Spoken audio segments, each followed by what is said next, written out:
accommodate you if the request is reasonable. I also encourage you to group up to get more time and reduce repetitious comments. You can also send comments to the case manager during this process. I will be enforcing the prohibition on redundant, irrelevant, and harassing testimony and comments, so you may not get to speak for 5 minutes. This means if someone else has already testified to something, I am not going to allow someone else to testify to it as well. If testimony is not relative to the issues raised by the application, I will not allow the testimony. If the testimony consists of personal or other improper attacks or is otherwise out of order, I will stop it. Identification of members of the public. Before we get started with case number 18-5180, the Olson variance, Jose Larrañaga will answer members of the public who are interested in testifying for or against the application to identify themselves by name, either via the chat feature, WebEx, or orally. At the public input stage, Mr. Larrañaga will call on individuals one at a time. Once you are called, and only then, should you unmute yourself and state your name and address for the record. You will be sworn in by the court reporter before being allowed to testify for up to 5 minutes. Jose, at this time, we'll turn things over to you. Okay, how do I get the audio? Sorry, say it again? How do I get the audio going? Oh, Thank you, Mr. Chair. you had Jeff to call. Thank you, Mr. Chair. If you want to testify in case number 185180, please identify yourself either through the chat feature of WebEx or by unmuting yourself and stating your name. But anybody wants to testify on case 18-5180, Gerald Olson variance. Yeah, this is Jim Turhey, and we'd like to speak to the 5180, and we've asked for more than 5 minutes. It doesn't work. I can get the video, but not the audio. Anybody else?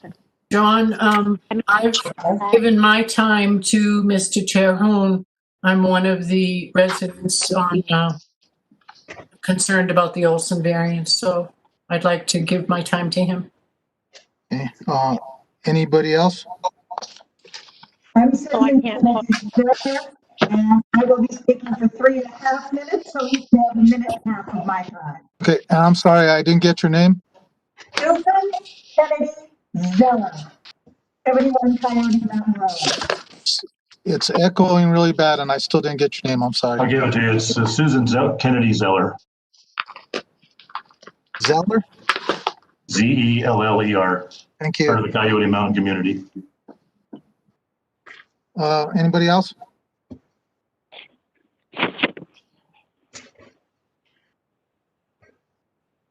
Okay, so the two people that I have on here is Jim Trujillo, correct? And Ms. Zeller? And we also might have Andy Rubenauer, maybe, if he gets out of his wife's doctor's appointment. That would be for about 5 minutes. What was that last name? I'm sorry. Rubenauer. Ruppanner, something like that. Rupanner. Anna. Okay. We'll let you know. Thanks. So I have those three names. Mr. Chair, I believe we are ready to start the public hearing on this case. Thank you, Jose. Nothing Mr. John Lovato, please proceed with your presentation. here on the phone. Thank you, Mr. Chair and Commissioners. John Lovato, Building and Development Services. Issue, Gerald Olson, applicant, Siebert and Associates, agents, request variance of Chapter 7, Section 717, 1041, 25% slope disturbance for roads and driveways. A variance of Chapter 7, Section 717, 927, significant tree removal. A variance of Chapter 7, Section 717, 923, 30% slope disturbance for the residents. And a variance of Chapter 7, Section 717, 1011, building area analysis. That is the 50-50 rule. The property is within the residential fringe zoning district and located at 66 Coyote Mountain Road within Section 17, Township 60 North, Range 10 East, Commission District 4, SDA 2. Summary. 21.98 acre lot was created in 1969, is considered a legal lot non-conforming lot. The lot contains slopes in excess of 25%, and the only buildable area is located on a ridgetop. The site is accessed through Coyote Mountain Road, which is a private road. Coyote Mountain Road climbs to the top of the ridge, and the applicant's buildable area is on the ridgetop. However, the applicant has no legal access due to legal litigation on an easement that was in favor of a neighboring property, and access was not granted to the access to the ridgetop. Initial request was for a variance of Chapter 7, Section 717, 1041, roads and driveways to allow a variance to access the only buildable area on the property. The applicant was proposing to disturb 25% slope to access the ridgetop. The access would have scarred the entire face of the mountain, and the proposed residence on the ridgetop would have been seen from many locations along I-25 and Old Pecos Trail. The applicant now requests to build closer to Coyote Mountain Road at the bottom of the lot, which will disturb 5,753 square feet of 30% slope for the residence, 1,350 square feet of 25% slope for the access driveway and parking, and 10 significant trees located on 30% slope. In addition, the entire site is greater than 25%, so the applicant cannot meet the requirements of Chapter 7, Section 717, 1011. This section requires that only 50% of any structure may be located on a slope between 20 and 30%. The agent states, our client's original desire was to construct a residence on the portion of the property considered to be a ridgetop as per the SLDC. Chapter 7, Section 717, 1921 of the SLDC prohibits a structure residence to be constructed on a ridgetop, ridgeline, or shoulder unless there's no buildable area on the property. In this case, there is no other buildable area on the property. However, due to litigation, the applicant cannot gain access to the ridgetop areas without scarring up the mountain and is forced to build at an alternative location. After several meetings and discussions with staff, it was determined by the administrator, staff, that the proposed location was an alternative area suitable for construction of a residence other than the ridgetop areas as desired. On February 13, 2020, this case was heard by the Santa Fe County hearing officer. The hearing officer recommended that the applicant be stayed pending a review and preparation of report to the Planning Commission by staff and by County Attorney's Office of the existing legal access to the site. If access is determined to be adequate, the hearing officer recommends the Planning Commission shall review staff's findings that the issues raised by the public. The Santa Fe County Attorney's Office and Santa Fe County staff have reviewed legal access to the site. It was determined by staff in the County Attorney's Office that the applicant has legal access. Santa Fe County staff has reviewed surrounding plats and the Santa Fe County GIS plotted points provided by one of the concerned residents of Coyote Mountain Road.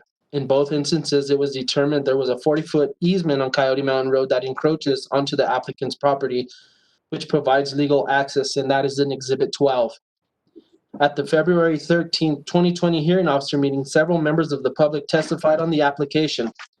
The public had concerns regarding drainage, removal of significant trees, legal access, slope stability, visual impact, and impact the construction would have on Coyote Mountain Road. Since the time of the hearing officer meeting, the applicant's agent staked the buildable area and marked significant trees to be removed. Staff followed up with a site inspection on April 4, 2020 and confirmed the applicant is within the proposed buildable area presented at the February 1st, 2020 hearing officer meeting.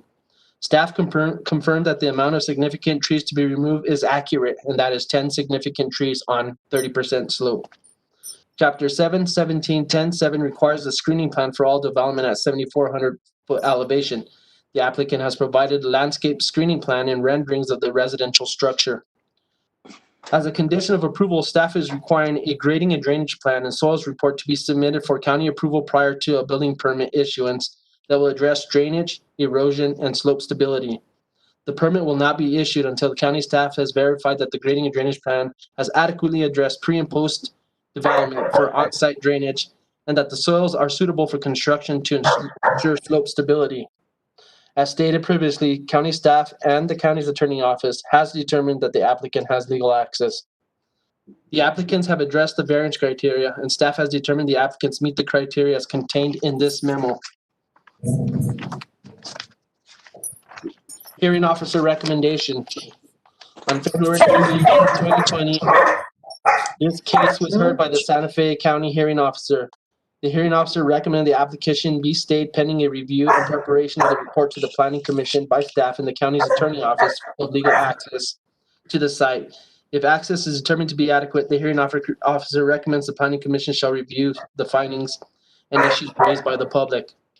Staff recommendation: the application is not in strict compliance with the SLDC, but this application meets the criteria necessary for granting a variance. Due to the topography of the lot, the applicant is unable to build a home on the lot without variances. The site offers limited buildable due to the requirements and legal litigation on the access easement. If the applicant were allowed to build on the ridgetop, the access would scar the entire face of the mountain, and the proposed residence on the ridgetop would be visible from many locations along I-25 and Old Pecos Trail. The applicant has met the variance criteria where, due to extraordinary and exceptional situations or conditions of the property, that strict compliance with the code would result in peculiar and exceptional practical difficulties or exceptional and undue hardship on the owner. Therefore, staff recommends approval of the variances requested to build on the lower site, subject to the following conditions. And Mr. Chair, may I enter those conditions into the record? Yes, you may. Thank you, and I stand for any questions you all may have. Okay, thank you there, John. Yes, does the commission have any questions of staff? I do, Charlie.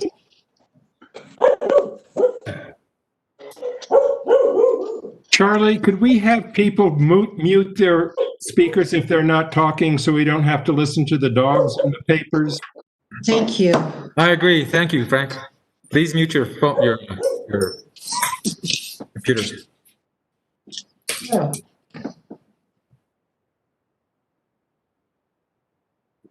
Did you have a question? Or was it JJ?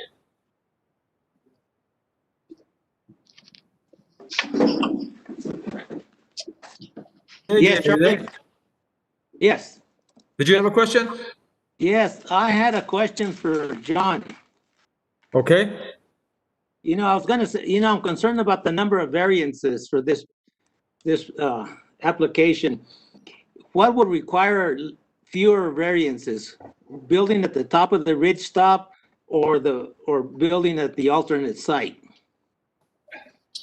Mr. Chair, Commissioner Gonzalez, I would believe that they're both going to be about similar in variances. However, the disturbance is going to be much more on the top of the hillside because you have to remove much more significant trees, much more rock outcroppings. You have a ridgetop setback that you have to abide by.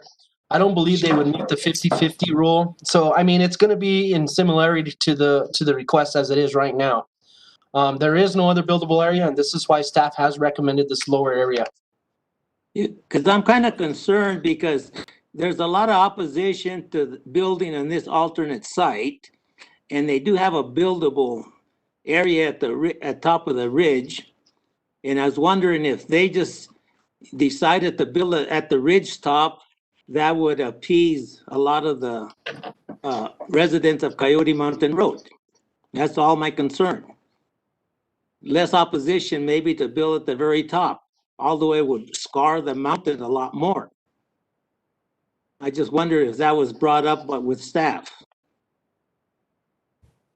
Mr. Chair, committee member Gonzalez, I spoke with several members of the public at the last public hearing, and I did mention this.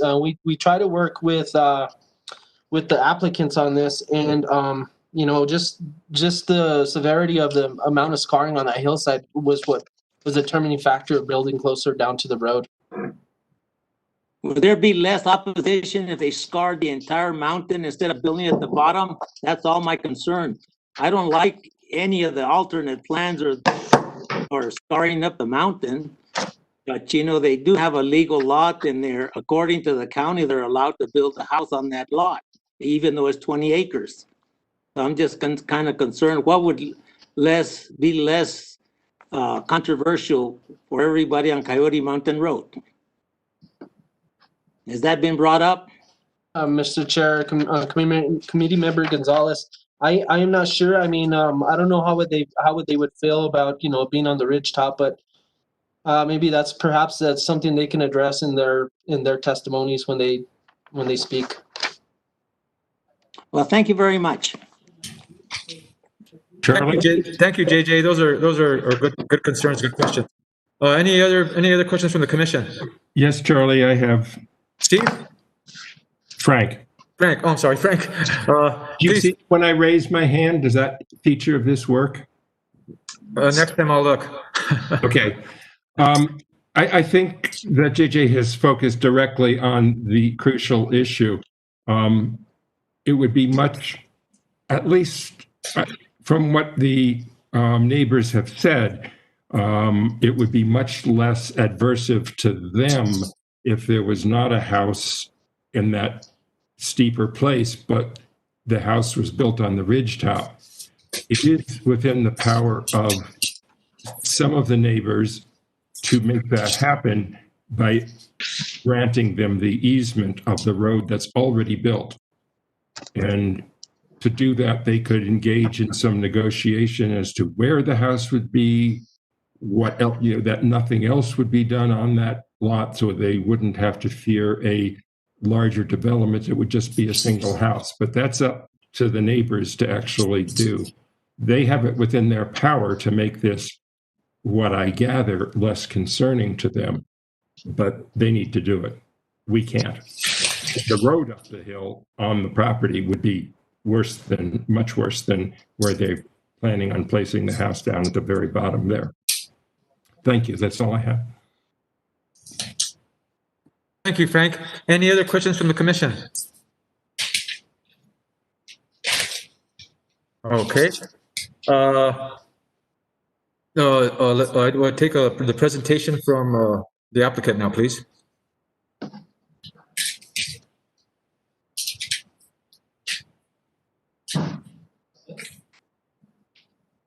Charlie, I saw Mr. Krenz had a question.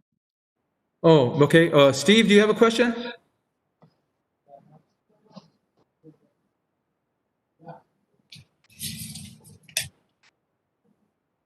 Steve, can you hear me? Do you have a question? I can see you motioning. I can't hear you though. Huh. I can't hear Steve. Yeah, no one can. Nobody. Sorry. Okay. I guess we'll just go forward with the presentation from the applicant. Who would that be? Is that Jim? Jim Siebert, are you around there? How about Wayne or Victoria? Are you guys there?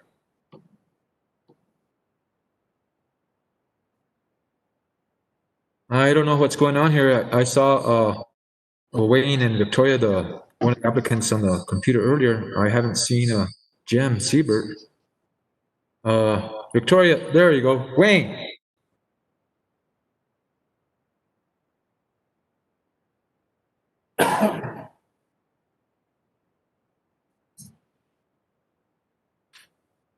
Wayne, can you hear me? This went out again. He was making a call. Perhaps he's having a computer issue.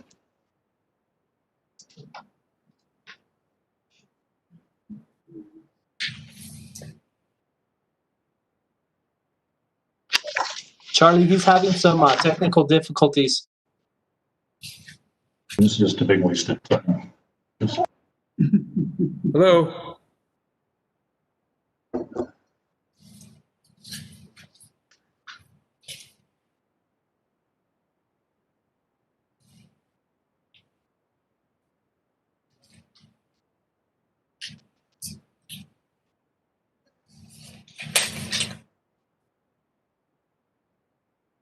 Wayne, can you hear me?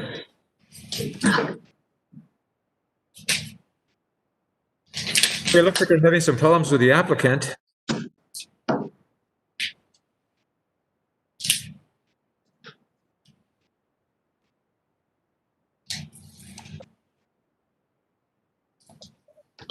I think, This is Chair, I John think Gould. he's I was calling going to suggest maybe you could try checking the audio up on the taskbar to see if all the settings are working. Mr. Chair, I believe he's calling it in. Okay, let's see.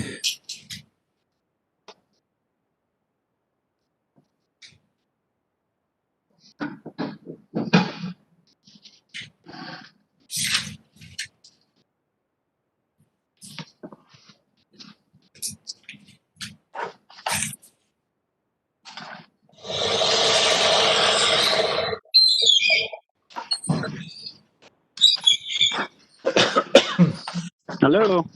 Hello? Hello. Can you hear me? Yes, is this Wayne? Yes, this is Wayne. I'm sorry, Mr. Chair. I don't know what happened there. Okay. Are you ready to make a presentation, bro?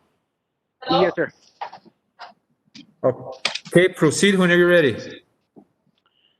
Thank you, Mr. Chair. Commissioners, like staff read into the record, we are requesting variance for the construction of a residence on the subject property. Diligently with staff and are in full agreement with staff conditions. Mr. Chair, I just want to touch on a few points that I want to touch on and a few points that were brought up at the last public hearing. So one, just John touched on it a little bit. It's a legal lot of record. The property is recognized and considered a legal lot of record created prior to the effective date of the Santa Fe County Land Development Code, which was 1996-10, and the Sustainable Land Development Code, and is therefore allowed a residence and a driveway on the property. Approximately 36 letters were mailed to adjoining property owners by first-class mail, and 2 public notice boards were also posted. This also included 1 registered organization. 1 notice board was posted at the intersection of Old Santa Fe Trail and Coyote Mountain Road, and 1 notice board was posted on the property. Notice was also placed in the legal section of the Santa Fe New Mexican on July 1st, 2020. Notice was mailed utilizing the mailing address within the county assessor's office for adjoining property owners. If adjoiners did not receive the notice at the correct address where they reside on a full-time basis, then they need to have this information changed with the county assessor's office. I want to point out, Mr. Chair, that we're only required by code to send out 15 letters regarding this application, and we sent out approximately 36. Ownership of the property, Gerald Olson owns the property, and he's also known as Amethyst Land Company, Inc. He's the owner of Amethyst Land Company, Inc. He has owned the property for almost 20 years and has paid property taxes for a residential tract of land. There is an existing 40-foot easement which is utilized to access the subject property. Due to litigation, Mr. Olson has no access from where Coyote Mountain Road leaves his property boundary to the upper portion, which are the ridgetop sites of his property. All documentation regarding the access of the property has been reviewed by the county legal department. According to the legal department, Mr. Olson has legal access to the property. Buildable area, Mr. Chair, which are basically the ridgetop areas. Due to extraordinary and exceptional conditions of the property in regards to terrain and access, the only suitable buildable areas on the property are located on a ridgetop. However, the SLDC prohibits structures from being constructed on a ridgetop, ridgeline, or shoulder unless there are no other buildable areas on the property. In this case, there are no other buildable areas on the property, and due to litigation between property owners, the applicant cannot gain access to the ridgetop areas and is forced to build at the proposed location. As far as the current building site goes, since the applicant cannot gain access to the ridgetop area, staff has determined that the alternate buildable area is suitable for the construction of a residence and will also preserve less disturbance of 30% slopes. The alternate buildable area will also be closest to the nearest pre-existing public, private roadway or right-of-way. Additionally, since the residence will be constructed on slopes in excess of 15%, the building site is designed to conform to the natural terrain by following contours to minimize cut and fills into existing, to minimize cut and fills fitting into existing landforms. Mr. Chair, John Lovato already went over the total amount of square footage for 30% slope disturbance, 25 and 25 or less. As per condition number 1 from staff, a plan showing the limits of disturbance and construction fence along the limited area will be submitted at time of permit application. As per condition number 2 from staff, the proposed residence will not exceed 14 foot with a flat roof and 18 feet with a pitched roof. The proposed residence will be screened as per Chapter 7, Section 7, 1710-7 of the SLDC. A preliminary landscape plan has been submitted to staff. As per condition number 3, a final landscape plan with native vegetation will be submitted at time of permit application. All cut and fill slopes will be retained utilizing retaining walls in conformance with Chapter 7, Section 7, 1710, 768. Since retaining walls cannot exceed 5 feet, for larger cuts, multiple retaining walls will be used and be set back a minimum of 6 feet from face of wall to face of wall. As for condition number 4 from staff, a stabilization plan and re-veg plan for all disturbed areas certified by an engineer will be submitted at time of permit application. Drainage control. As per condition number 5 from staff, a grading and drainage plan and soil report will be submitted for approval at time of permit application. Drainage plan will comply with all requirements set forth in Chapter 7 of the SLDC, including cut and fill slopes, retention ponding, installation of culverts with inlet and outlet protection, and any other requirements from staff for the proposed residence. The residents will also comply with water catchment requirements. Significant tree removal. We request removal of approximately 10 significant trees. 5 significant trees will be removed from the property, and 4 significant trees will be transplanted at other locations on the property. All other trees on the property do not meet the definition of a significant tree or they're dying. Staff has verified the number of significant trees to be removed or relocated on the property. Mr. Chair, I'd like to close by saying any other location on this property, whether it be the proposed site or any other site on the property, is going to require variances from the SLDC. It will never conform with the requirements of the SLDC. So wherever the applicant decides to build or is forced to build, there's no avoiding variances. And I also would like to answer that question. We did discuss a driveway up to the Ridgetop site, and it was determined by staff that it would disturb a greater amount of 30% slopes. It would cause huge scarring and be highly visible from major arterials. So that was discussed with staff, and I highly doubt there'd be less opposition. Thank you, Mr. Chair. Thank you there, Wayne. Yes, okay. Does the commission have questions of the applicant?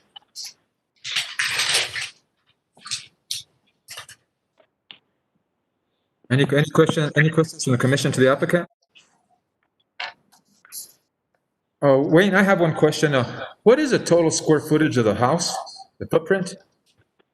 We haven't decided on that. It'll be in between 2,400 and 4,200. 4,200. Okay, so there's no possibility of you guys trying to getting past the 12,000 square foot limitation for disturbed area? No. Thank you. This is what we're requesting. Thank you. Okay, commissioners, any questions? Okay. This is a public hearing. I would like to open the public hearing now.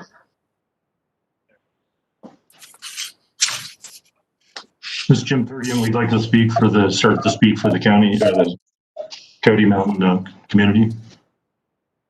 Yes, thank you for attending. Please do. Sir, There's about 3 or 4 open mics. Oh, wait, Maybe hold on. everybody can check their mics. Yes, Lawrence, I will need you to swear yourself in front of, for the record first, please.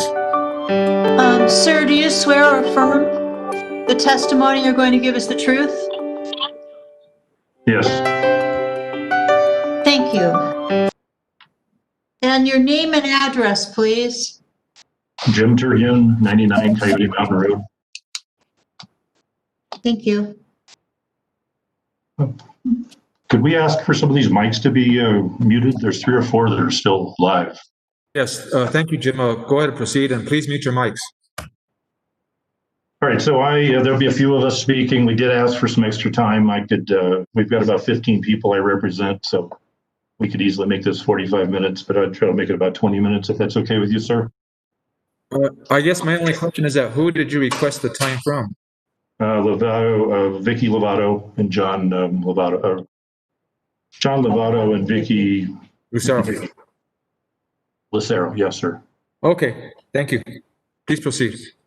All right, my name's Jim Terhune. My family and I, we live at 99 Coyote Mountain Road. We've been witnessing these county planning commission hearings. It's apparent that everybody's obviously on a first name basis with the agent and themselves. So please call me JT, as my friends do. So I'm here today representing our Coyote Mountain community. We've all put this together. I'm reading off a bit of an agreed to presentation. The essence of it has already been delivered twice over to the staff, and I think it's in the minutes to the meeting. But I think we feel it's important to lend a voice to the many concerns that have been documented and we've been given to the county land development staff over the past 8 months. Are you all hearing me okay? Yes. Okay, so we're intending what we intend to do here is we're going to present the facts. No embellishment, no hesitancy to carefully choose the words that we witnessed in the first hearing, and especially no misrepresentation of the truth about the hillside. This is a very complex matter, and we had wished at this point there had been some back and forth discussions, which there has been none. This has been kind of trying to us all, the delays since January, the lack of community involvement in the planning prior to the hearings, in between the hearings, and then the inaccurate representation of facts. It's been trying. Last minute delays have been quite inconvenient, cost and whatever. I had to give up a meeting to the NASA administrator lunar lander. But we're here. We are complaining a little bit in the fact that we don't feel like our voices and the research facts that we have presented and are not being heard. It does appear some have read through the materials, but what we intend to do here is to express ourselves on a few more of them. But we do feel that it needs to lend a voice to all this. So we have been very transparent with the facts and the figures. We've given over a lot of material. It appears that some of you all, we hope you all read it, but we have not gotten anything, no respect back from the corporate owners that are listed, and nor the county. We've gotten answers. We did not get the answers that were asked for and identified in the first hearing. We documented those in our concerns, Exhibit E. If you don't, I can reference your pages if you all want. I think it's A112. We listed out 23 issues, and we keep hearing that they've all been answered. They have not been. Hearing minutes, it was told at the end of the hearing, one of the last minutes on page 860, that we would be getting all the information. We heard that from the agent. We heard that from the county. We have not gotten all that. So that's very frustrating to us. All due respect to John, he's been a great guy to work with and all, but on page A9 of the staffing report, it's not accurate.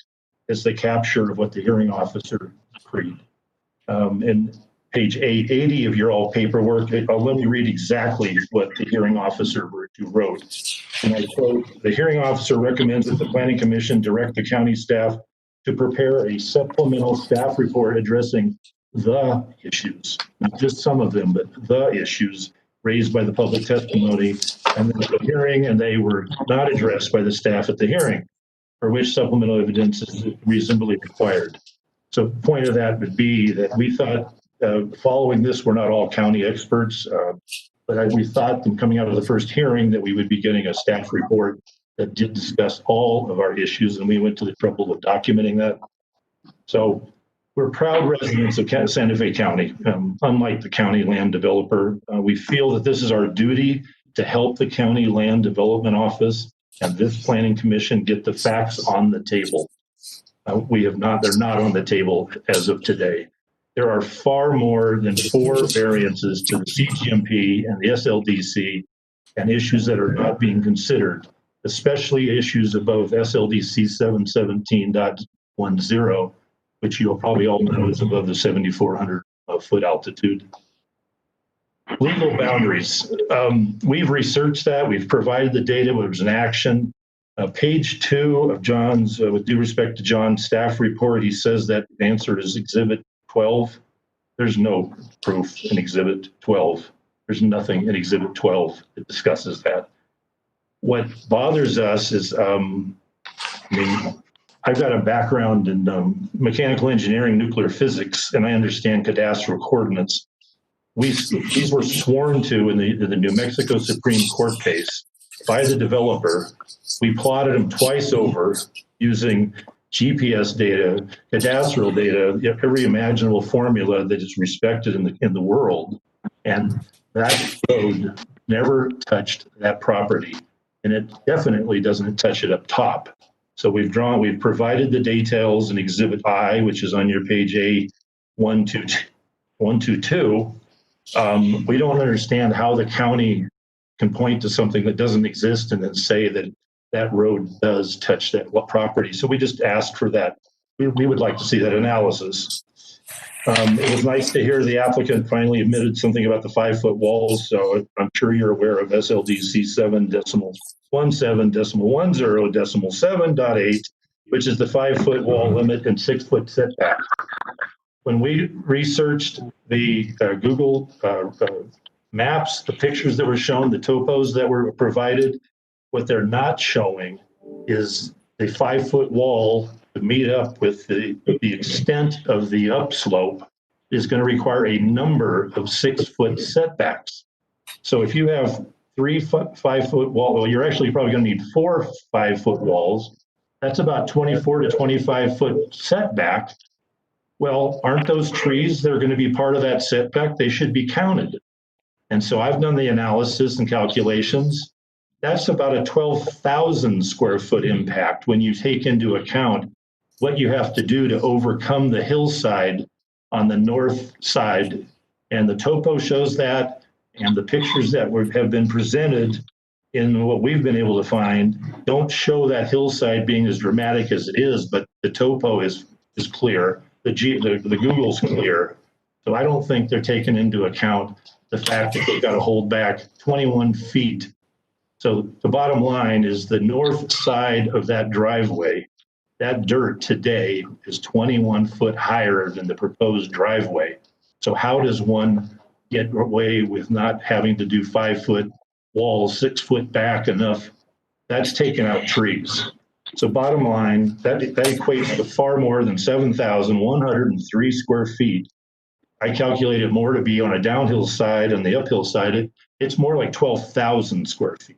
And I could be off by a couple inches, but it is far more than what's being depicted. The other thing that's disturbing is in pages A85 and A128, they show trees that are mature and existing sitting right up against the wall. They're not showing the setback. And those trees, their roots are going to be chopped. They're like 8 feet off that wall. You chop a mature tree 8-foot roots back, those are going to die. And so we believe that the 10 count is ridiculous. There's also there's 2 major ravines that are not being depicted in any of these things. Anybody comes up here, you can see them. One slightly to the north of the property, one's right down below what's probably right underneath the development. Those runoffs and those culverts do exist now, and they're mature, and that kinetic energy coming off of those is going to have an excessive amount of erosion getting around the 7,000 square foot or the 12,000 square foot. So we're quite concerned about that. Yeah, in 1 second, I'm going to pull her bat around if you don't mind. Okay.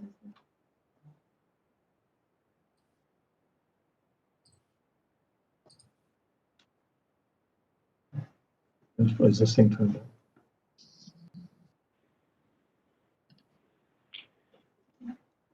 We hope not to lose you.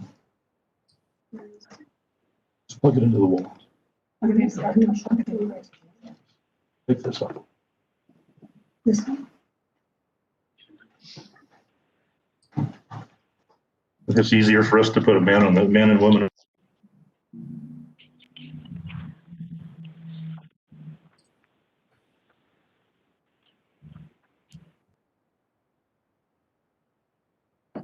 Hello, Mr. Terhune, are you still with us?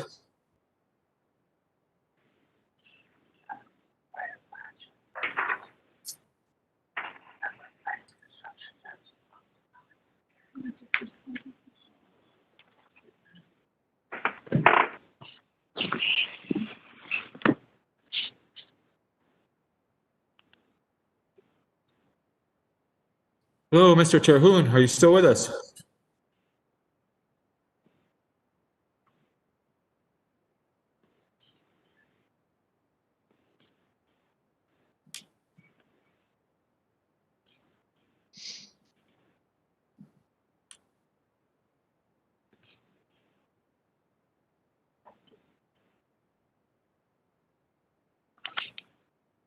Hello, Mr. Terhune.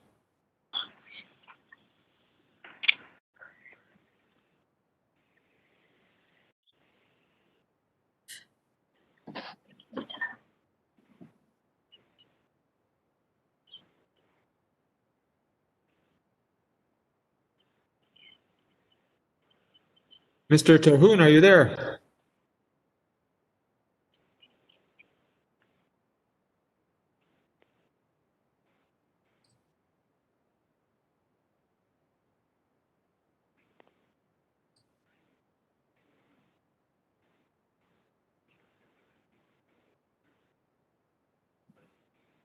I'm thinking maybe we need to get the next speaker. I can't get. Start. I could try.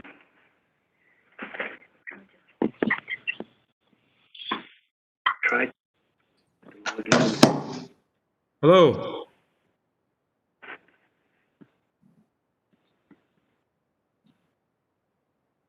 Is there anybody out there talking on behalf of Mr. Jim Terhune or anybody else on this project?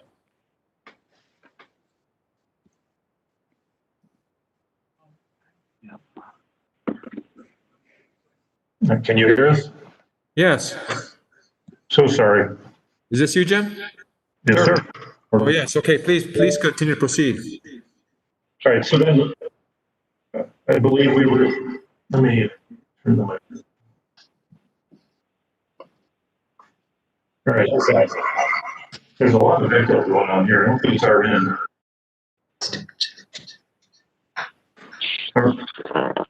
Can you hear us okay?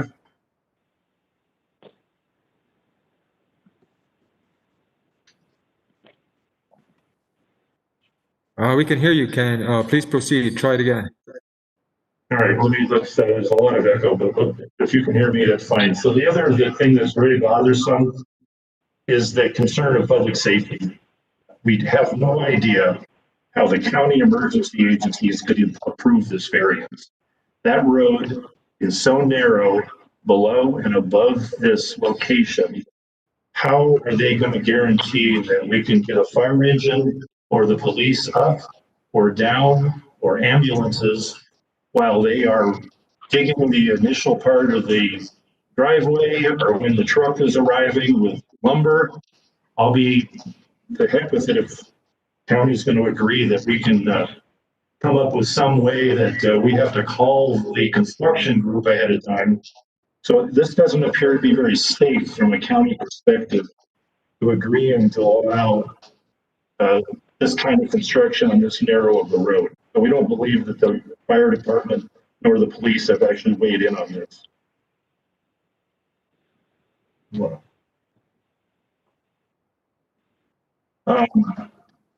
there's another big issue. There's been a complete lack of community involvement.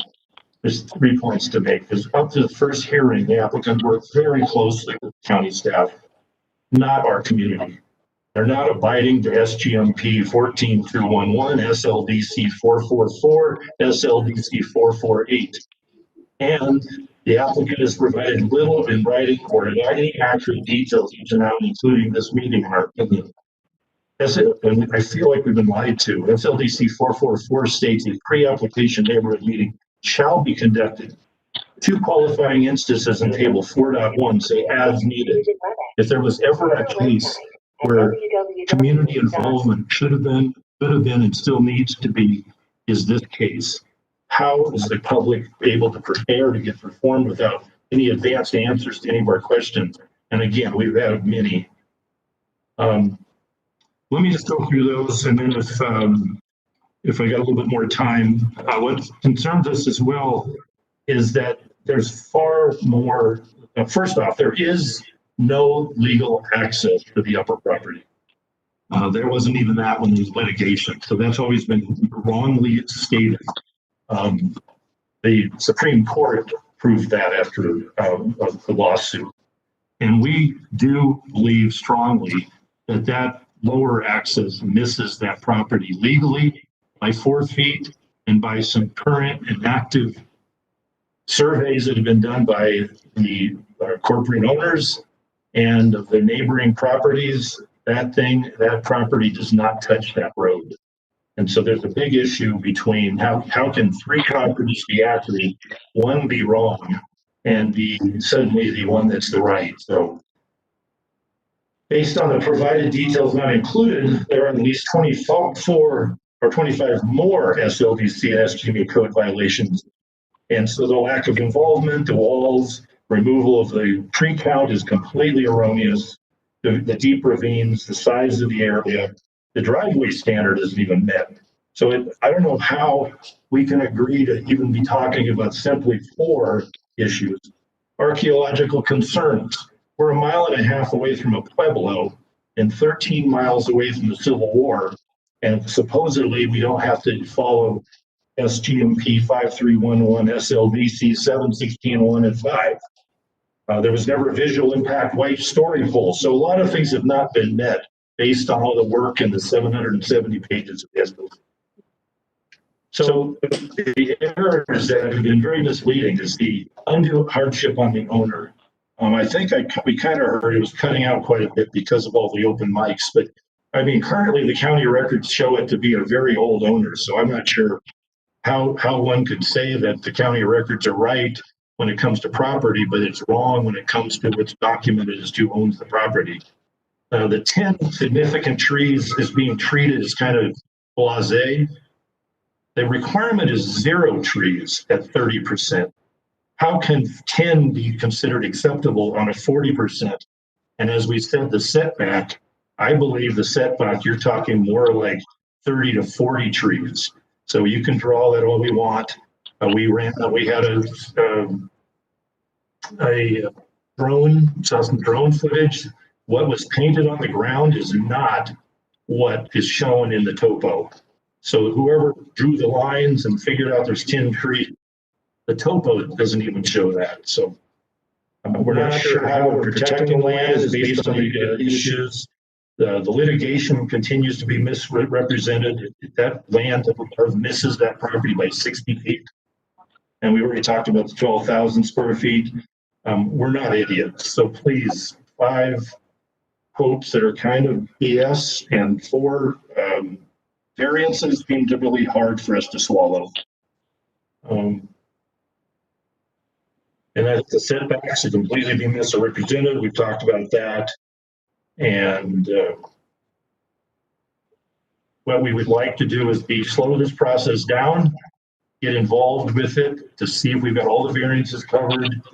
And we would like to see at a minimum all the officer virtue report followed. But we have provided the details of the 2 major issues is the road access and then the 5-foot walls.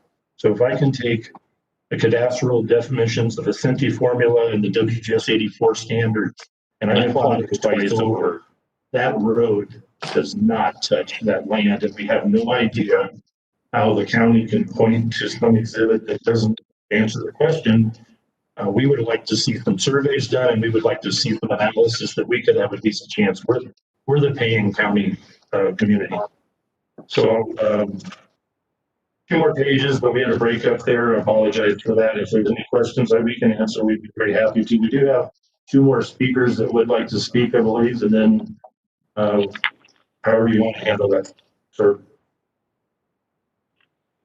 Okay, thank you there, Mr. Terhune. Yes, next speaker, please.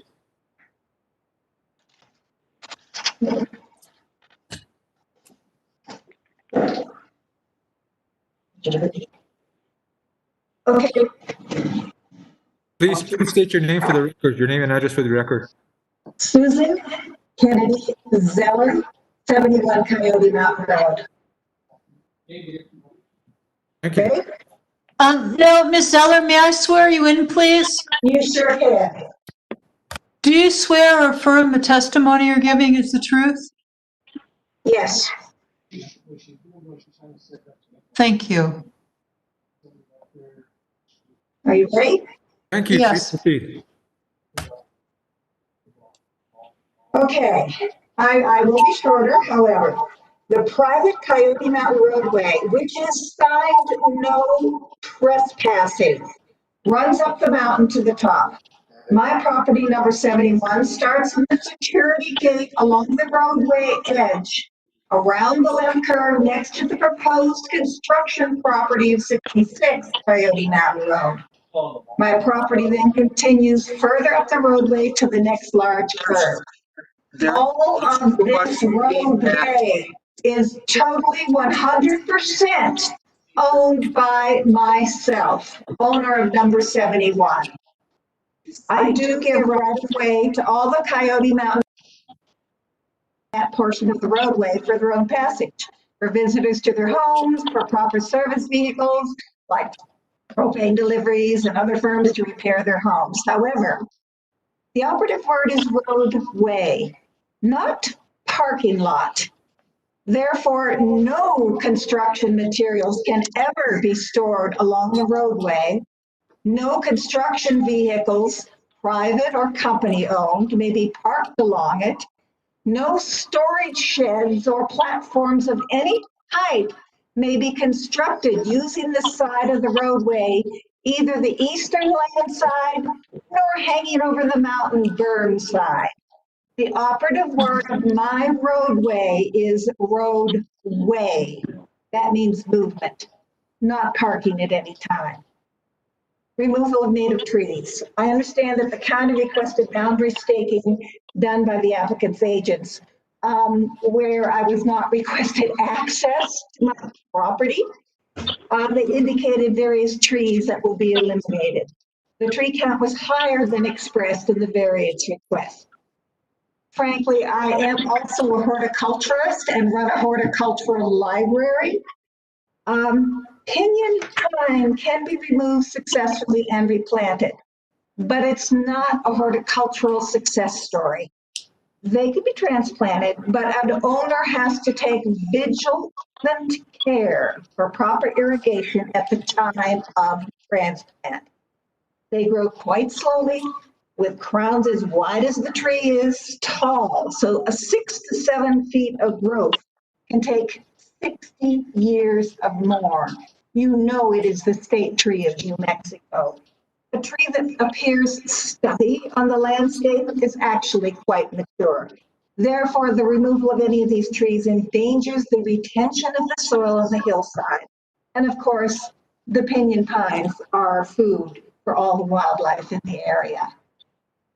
I had brought up the issue of NAGPRA before, Native American Graves Protection and Repatriation Act. You answered that question from the first presentation that we had, that because it's private land, it does not apply to NAGPRA. I understand that.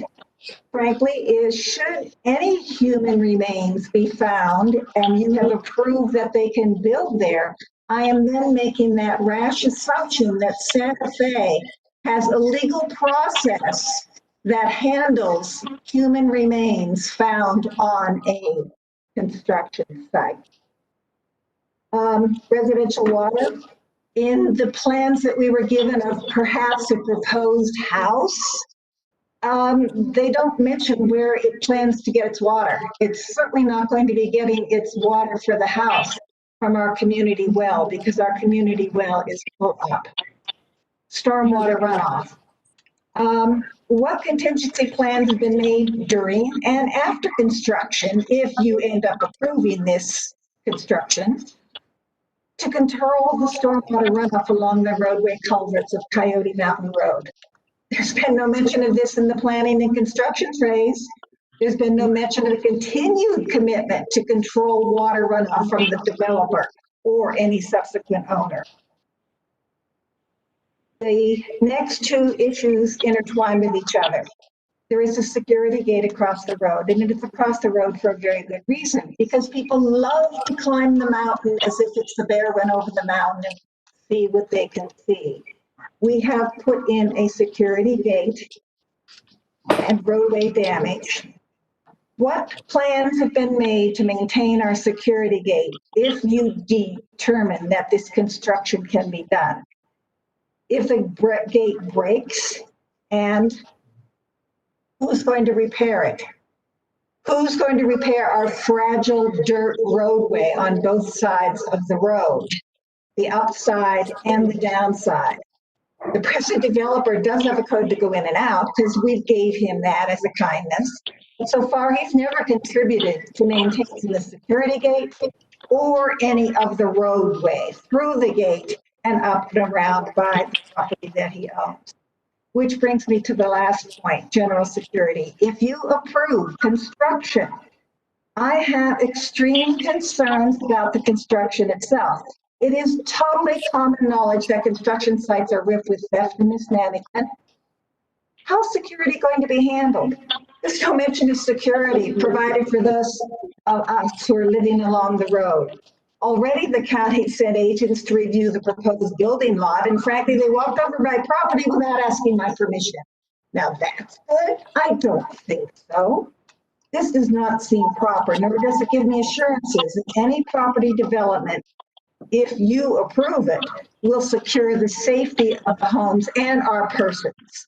My home security firm, as it happened, was checking on my house when you were running around checking on the tree count.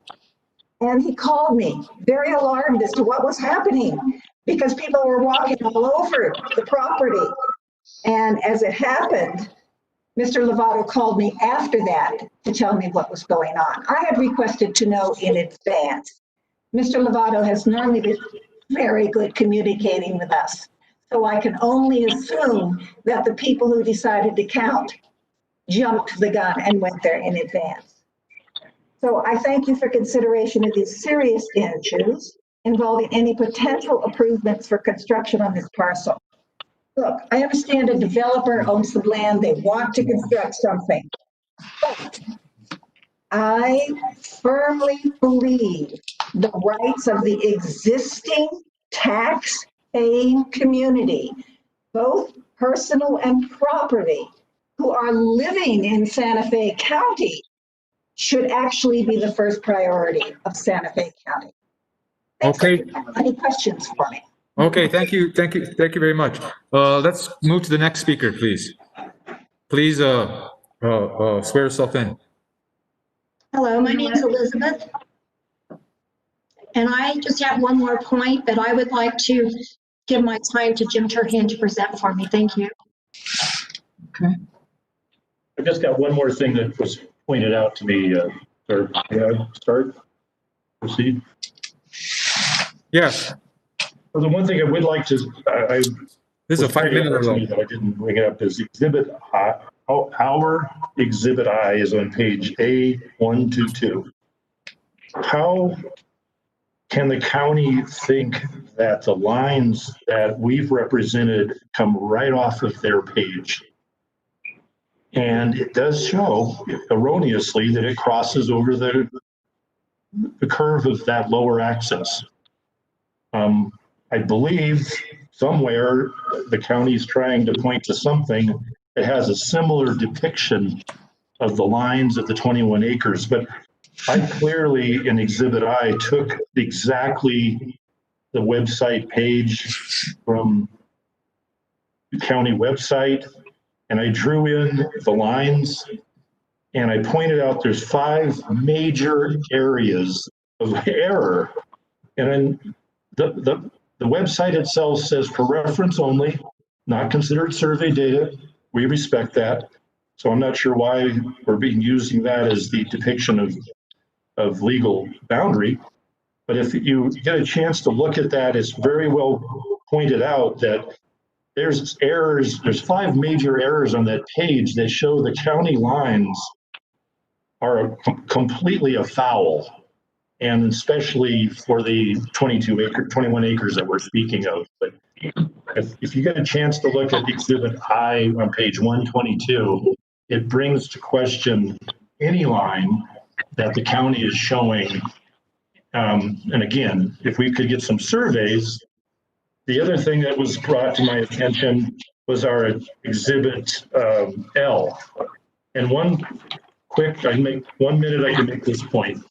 If you looked at it, the properties, the 3-4 properties around the 22 acres, they all fit nicely from the top northern boundary of the territory down. The first property is in black, and it's 5 acres. And then there's a blue area, and that fits nicely. Those 2 line up with a gold boundary, which is Susan's, as she just spoke. That hits perfectly with her dimensions. And the first 2, so those 3 properties fit perfectly in survey dimensions, including an inflection point in Susan Zeller's gold property lines. What's amiss, and before I say that, the boundary of Susan's southern property line is currently 12 feet to the south of what the 22 acres thinks their line is. But if you look at the whisker that's been recently planted by the corporate owners, the whisker of that property line is another 8 feet further back than that. And then the last point, if you take the east-west dimensions, that 22 acre property intrudes on the property that's drawn in blue by 8 feet. Now, if you take away the 22 acre lines and put them back to where they belong with the whisker and the dimensions that are more accurately depicted by cadastral dimensions, all 4 properties fit. But the one property that does not fit this puzzle is the 21 acres, and it's drawn, I think, very clearly in Exhibit L. And I'd appreciate if y'all would look at that. And that also shows the depiction of the 21-foot high wall. You could be compared to the topo. So that's all I had. Okay, thank you there, Mr. Terhune. Is there any other speakers? No. Okay. Could I ask some questions of the speaker? Yes. Yes. Does the commission have any questions of the applicant? Yeah, this is Frank, and Mr. Terhune, you obviously are a whole lot smarter than I am. You use words I've never even heard before, and I'm certainly no licensed surveyor. I don't believe you are either. Do we have any surveys done by licensed surveys on this to kind of clarify this issue for us? Yes, thank you for asking that, Frank. You may call me JT. The Susan's property that's shown in that page 126 of your material is a very recent survey done. That's already shows that her southern boundary is south of what the 21 acre thinks its northern boundary is.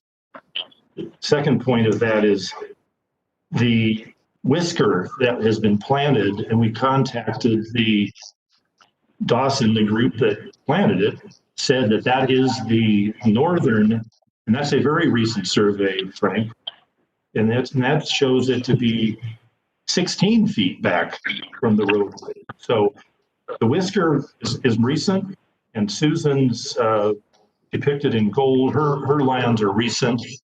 And what's not recent is the 21 acres. I hope that answers your question. Thank you. That does help. Mr. Katz, this is John Lovato. If Mr. Chair and Commission Member Katz, if I may intervene there, if you look at Exhibit 13, I had it wrong in the actual memo. And proof of legal lot goes off Exhibit 13. This is what county staff has reviewed, and we have a letter from our land use administrator as a legal lot of record. And it shows under 1405 top corner, shows the access crossing over the property boundary of this property of the application. And that's what county staff went off of. So I just wanted to clarify that point. What are you looking at and where would I find it? That is Exhibit 13, and that is A-81, page A-81.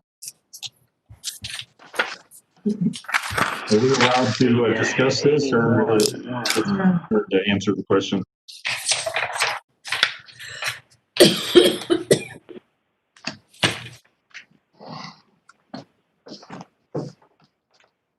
Okay, Frank, did you have a question? Yes. The other. No, I'm good. Thanks. Okay. Yes. Also, I would like to mention also is that usually if you see a whisker up there, they usually don't use whiskers for property corners.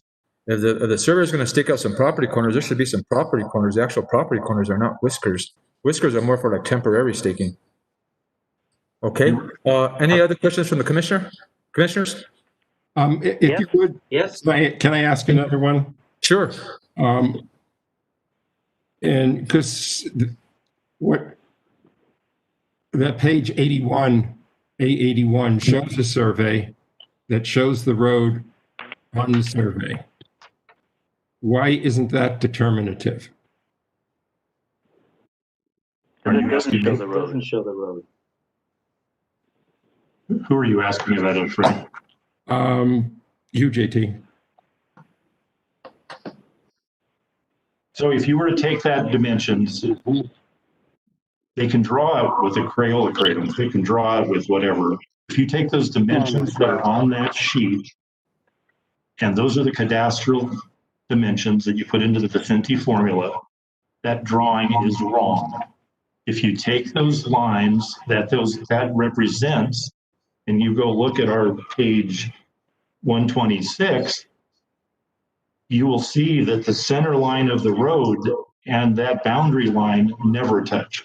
So they can draw it however they want. If that's about a 1979 vintage, it's not accurate. Well, wouldn't the way of disputing that be to have a surveyor plot that property and show that road doesn't come near? That's what we've asked for, sir. Well, we have one that shows it, and you're trying to dispute it. And so it seems to me that a bit of the burden on that is on you, rather than sort of you're using these points and redrawing it. You're not a surveyor. You're not qualified to give us the factual information that we need. And I would just think that we would need to have that information. The other point is, what is the width of the easement? 40 feet, 20 foot. What is the width of the road? What's drawn is the center line, and there's a 40-foot easement drawn on page 126. It misses the easement. But How wide is the road, I was asking? Sorry? How wide is the road? It's about another foot or so beyond the edge of the easement. It's very narrow. So you say that the road touches just a tiny bit of the easement of the property? Not at all. It misses it by 4 feet. The road misses it by 4 feet. The edge of the easement, the 20 foot over from the center line, that easement misses it by 4 feet. And to answer your other question, the most recent survey of Susan's is the most recent, and it shows it south of that line. So there has been a recent survey. So we have proof where we believe the survey line is. Okay. And we did ask about the whisker. It was planted there, so it would be trampled, and it's not a corner. Somebody said it was a corner mark. It's not a corner mark. They said it was the center of the start of the driveway. I have a question for Mr. Terhune. Mr. Terhune, usually when a surveyor does a survey and they're not jiving with the surveyor next door, they contact the other surveyor and they see what they can do to make things resolve, to resolve them out. Has that happened? Has the surveyor for Susan contacted Dawson surveyors to try and work this out, to see where the discrepancy is? No. And it's not Dawson necessarily. It would go all the way back to Benavita. Well, the legal lot of record looks like it's a 1971 cattle here, and that's the actual legal lot of record. There wasn't a code before 1981 at the county. So I mean, that's what the county would accept as a legal lot of record. So I would say usually when there's conflicts between surveyors, one contacts the other and they try and figure out where the discrepancy is at. We didn't do that. Mr. Chairman, Mr. Chairman. Yes, please. Yeah, I have a question for Mr. Terhune also. Uh-oh. So I'm looking at this exhibit A-126. Yes, sir. Somebody has two things going, and we're hearing both of them. Okay, Steve, is that any better? continue? Okay. So on A-126, we've got this big yellow line.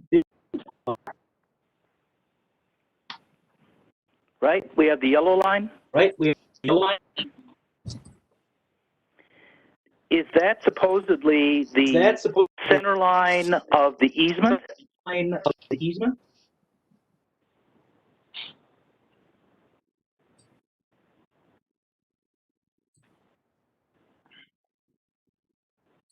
Oh, man. What page? This is A-126. Thank you.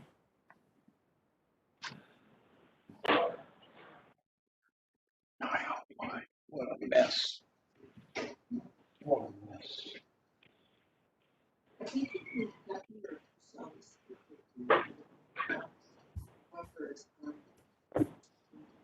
Mr. Terhune, you drew this. You should be able to tell me this. Is it or not?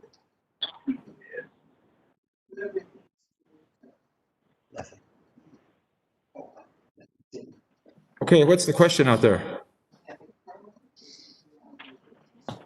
The question is, looking at A-126, there's the yellow line that shows the center of the easement. Is that correct? And can anybody answer that?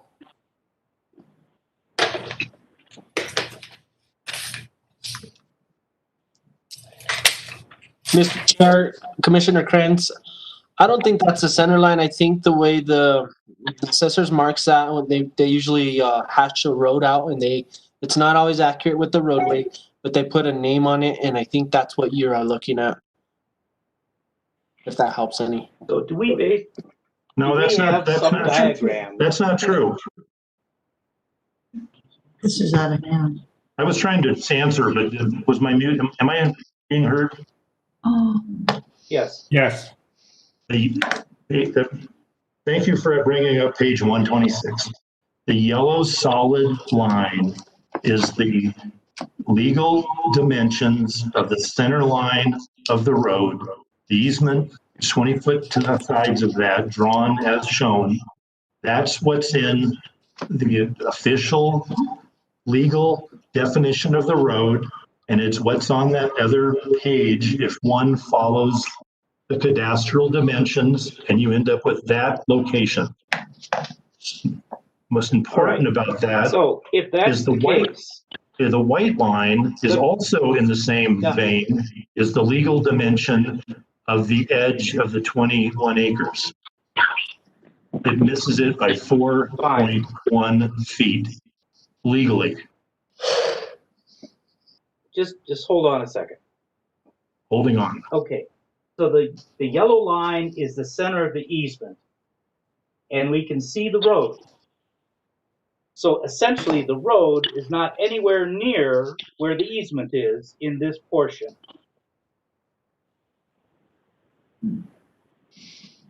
Correct. Nor is the white line. Okay. Yes, and I would say that's probably the reason the county has a disclaimer statement down there. For that reason, because you can't really pick out boundaries by these aerials that the county's provided for us. But may I point out The that in question the is figure, this a legal road where it is or not? the road Sounds is to me not like where the it road was that we're legally seeing mentioned that to be. exists is not following the easement. So you can't measure off the existing road and somehow think that you have the legal portion where it needs to be.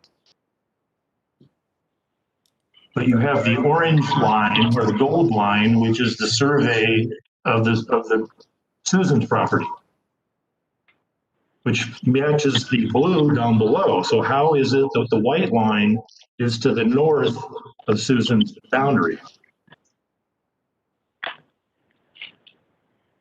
And Well, I that do may be believe another that Dawson said the whisker was on the property line, not a corner point.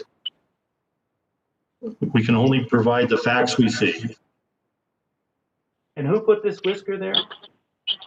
The surveyor, we believe it was brought on about 3 or 4 years ago by the owner of the property, 21-acre property. That was. So to sum this up, essentially you're saying that the whisker does not touch the roadway. And Correct. according to the plat, the easement does not touch the roadway. Correct. And it does not touch the property in question. Correct. Thank you, Mr. Chairman. Okay. Does anybody else want to speak from the public? Closed it, didn't it? Okay, I'm going to close the public hearing. Hallelujah. Okay, does the commission have any more questions or discussion? Yes. Frank? I am concerned about the confusion about the proper survey. And is it possible for us to require the owner to give us a more recent survey?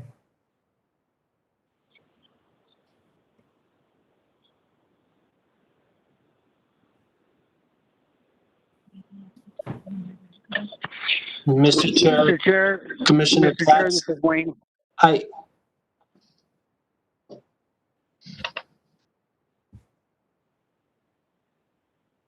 Just waiting to. Go ahead, John. Okay, Mr. Chair, Commissioner Katz, I think this should be a question I don't know too much about. I think maybe the legal might have to chime in on this. Typically, we don't get involved in easements, as you know. So I don't know if there's something we can require them to do, but perhaps you guys can.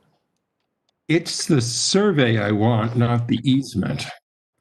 Although the survey would show, I'm sure, an easement. Is there someone from the county attorney's office there? Yes. Yes, Commissioner Katz, this is Roger Prusino, Assistant County Attorney. I am not aware of any authority for the county to insist that the applicant prepare a new or another survey.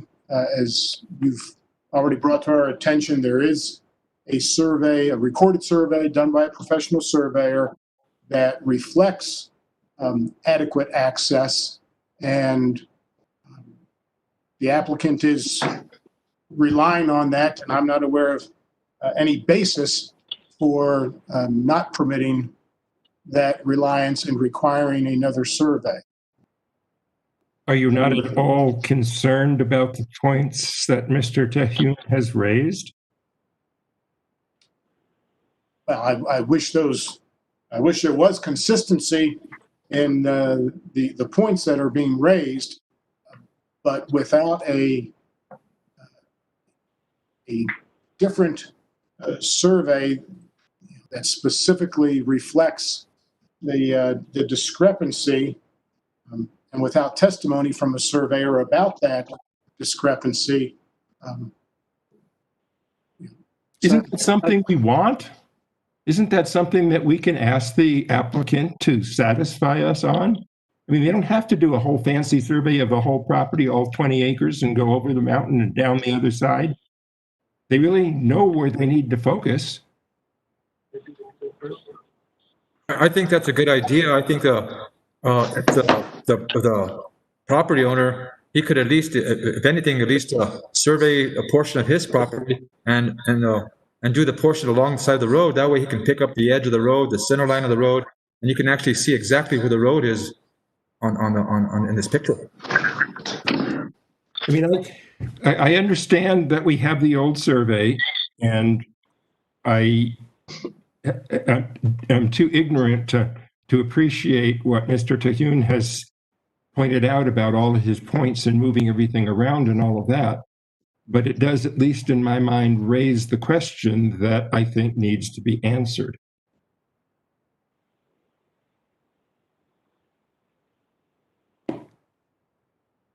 Can we ask the applicant whether they're willing to do that?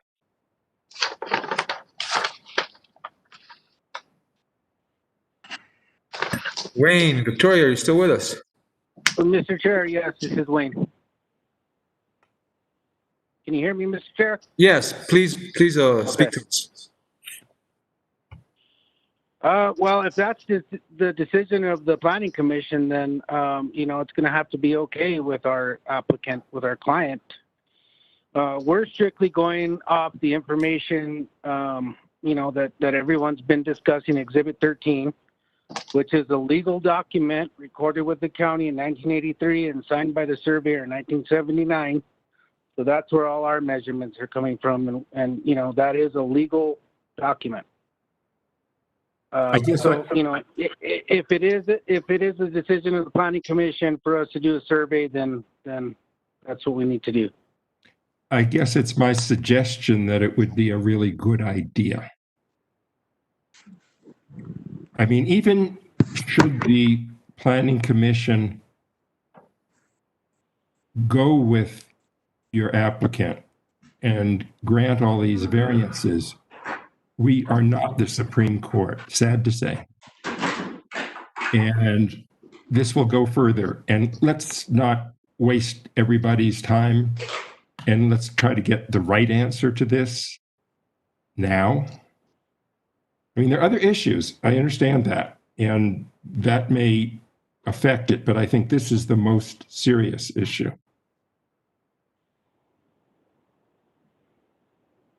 Plus, this property owner's already been burned by litigation over the easement. Mm-hmm. One would think that he would want to make sure.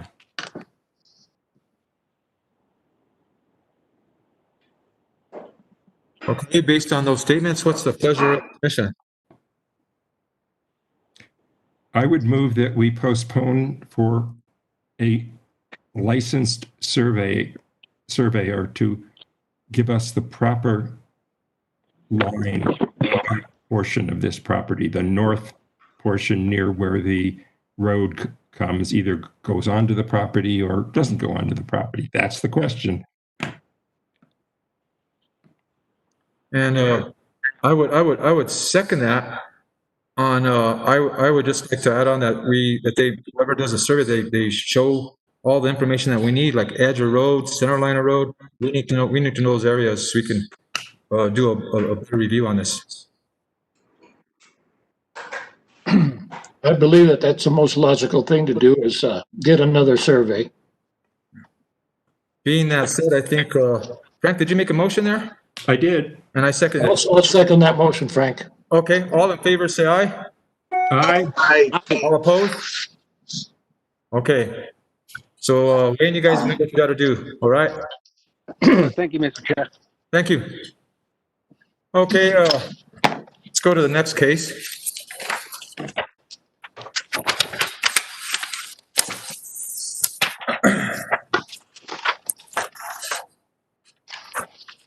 Okay.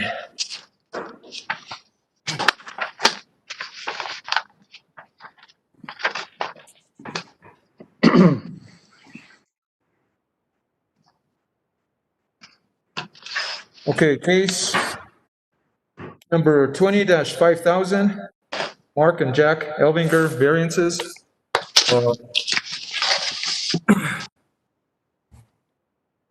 Tonight we have public hearings on on this Renan case.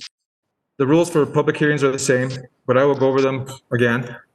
At the beginning of the hearing for each, again, please keep in mind that this is a new process. We're still working out some issues and there may be some bumps along the way.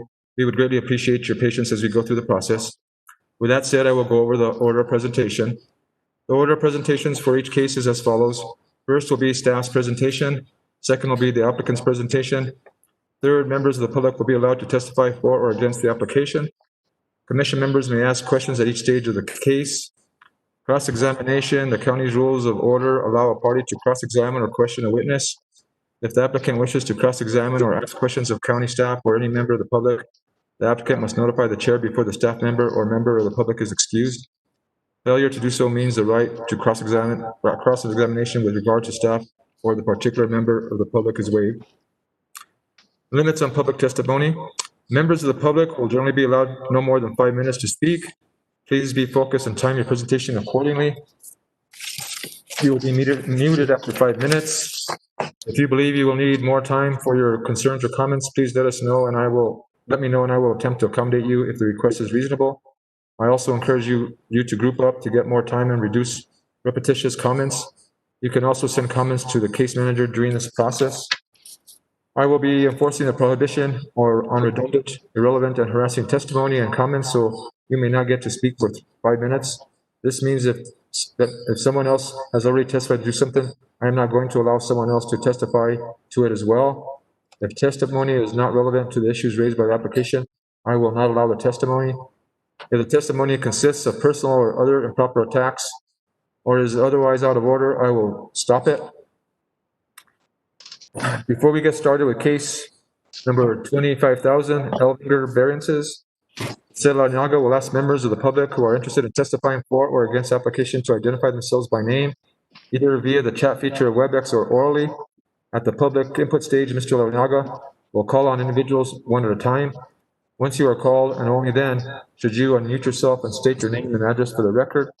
You will be sworn by the court reporter before being allowed to testify for up to 5 minutes. Jose, at this time, I will turn things over to you to identify the people who may want to testify on this matter. Thank you, Mr. Chair. If you want to testify in case number 20-5000, please identify yourself either through the chat feature of WebEx or by unmuting yourself and stating your name. Anybody out there want to testify in this case?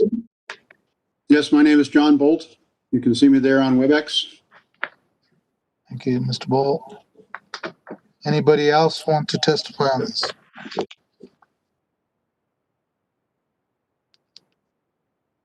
So, Mr. Bolt, you're the only one. Mr. Chair, I believe we are ready to start the public hearing on this case. Okay, thank you, Jose. John, please proceed. Thank you, Mr. Chair. I just want to acknowledge up on board docs, there are 2 more documents that were uploaded. One is for concerns for Mark Walls, and another one is for Paul P's concerns and Chantal Lau. And I just wanted to make that acknowledged. Thank you, Mr. Chair. Issue, Jack and Mark Elvinger, applicants, Patrick Collingwood, agent, request a variance of Chapter 7, Section 7.3.3, Table 7-A, to allow residents to be 18 feet within the 25-foot setback. A variance of Chapter 7, Section 717.926 to allow the finished floor to exceed 5 feet and allow the resident's finished floor to be 8'11" from natural grade. A variance of Chapter 7, Section 717.927, significant tree removal to allow the removal of 2 significant trees a variance of Chapter 7, Section 717-923, 30% slope disturbance to allow a residence to disturb 442 square feet of 30% slope disturbance. A variance of Chapter 7, Section 717-932 to allow a residence to exceed 18 feet in height and allow the residence to be 24/6 in height. A variance of Chapter 717-92 standards to allow the structure to be constructed on a ridgetop, and a variance of Chapter 7, Section 717-922 ridgetop setback to allow the residence to be constructed on the shoulder. The property is within the residential fringe zoning district and located at 53 Camino Pacifico within Section 30, Township 16 North, Range 10 East, Commission District 4, SDA 2. The property is within the residential fringe zoning district and located at 53 Camino Pacifico. Summary. At the time of this application was submitted, Jack and Mark Ellinger were the owners of the property as indicated of deed personal representative, recorded in the records of Santa Fe County Clerk on May 14, 2015, recorded as instrument number 1764440.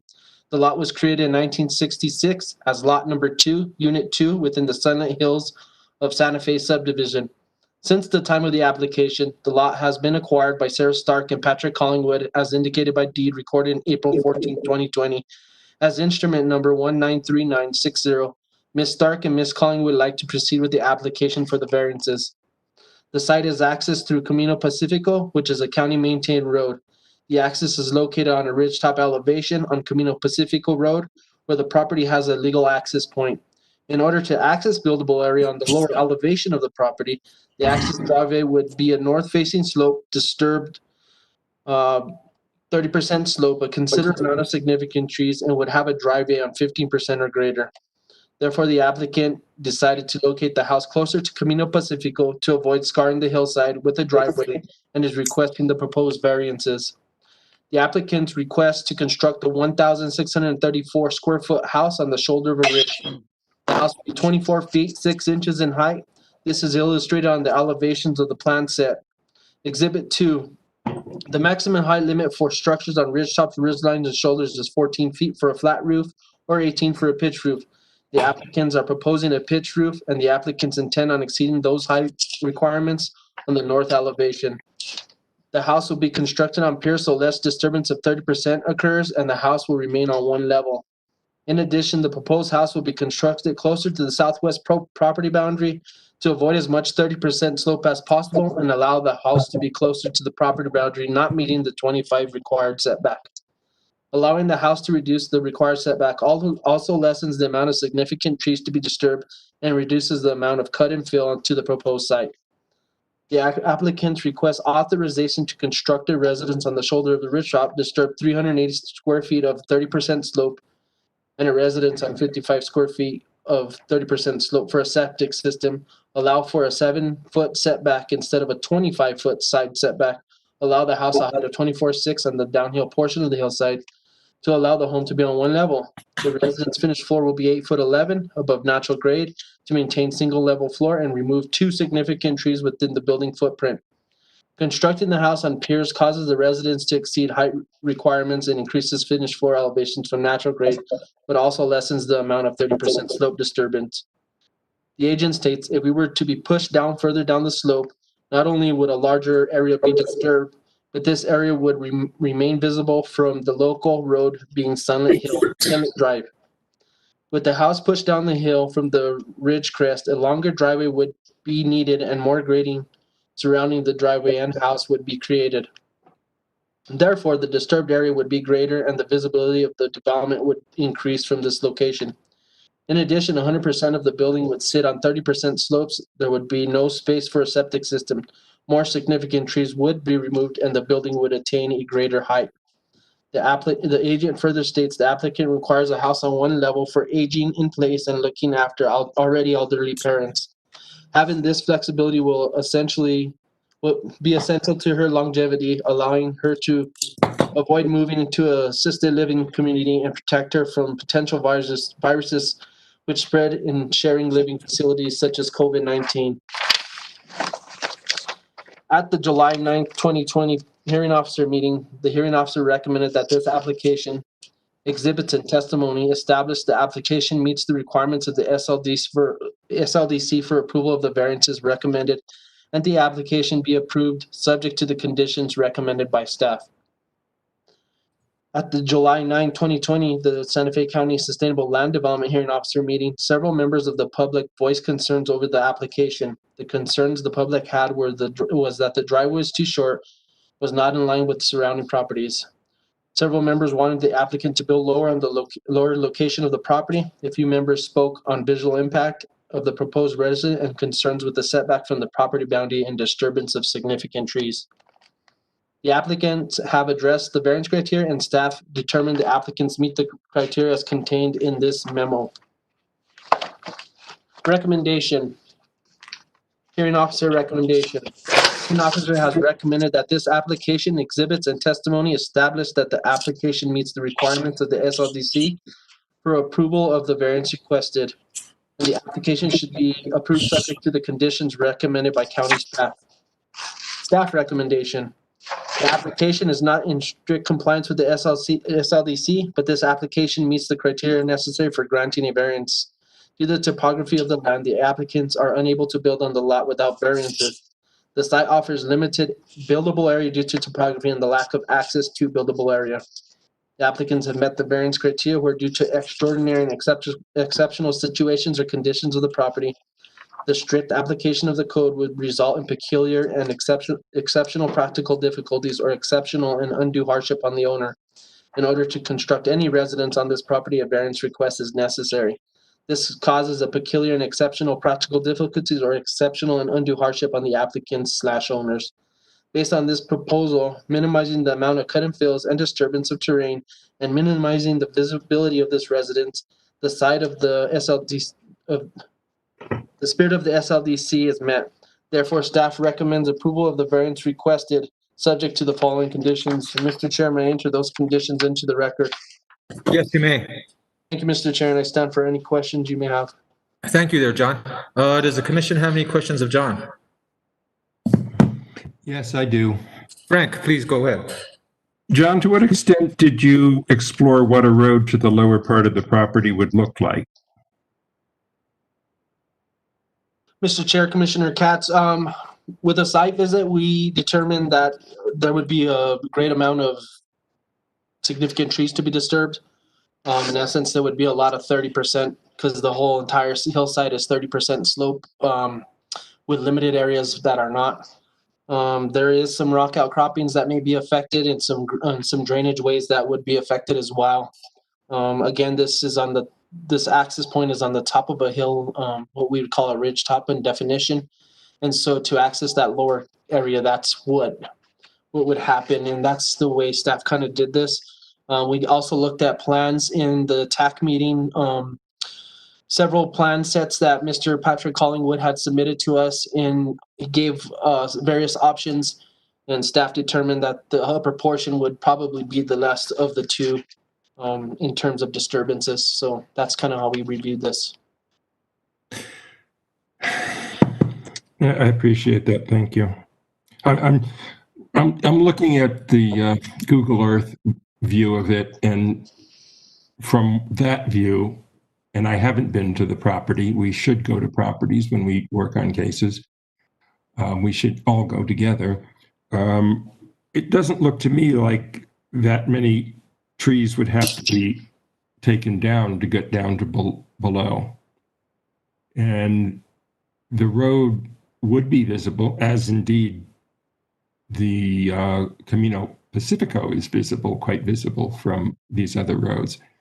But it's just a flat road, and the house would be much less visible. And so I'm not satisfied that we have explored the legal alternative that doesn't require a variance. I understand the compelling nature of granting a variance if the buildable site is worse. And I think that's what you're telling us. But I'm uncertain about that. Thank you. Thank you, Frank. John, I have a question for you. The topo that's being used for this project that was generated, was it the topo that's from the county, or was it actually done by an engineer or a surveyor? I believe it was a little bit of both. And I think Mr. Collingwood pulled some of that topo off of our county website. And he also incorporated some of his stuff in there and just verified it. But I think he's probably the best person to ask that question. Let me just add, so it was pulled from the county contours, and we did get a licensed surveyor, David Sierra Surveying, to do a slope analysis. So in summary, it was fully the county contours which informed, our decisions for this lot. Okay, thanks. Are those the contours that we're looking at on page 20, C33?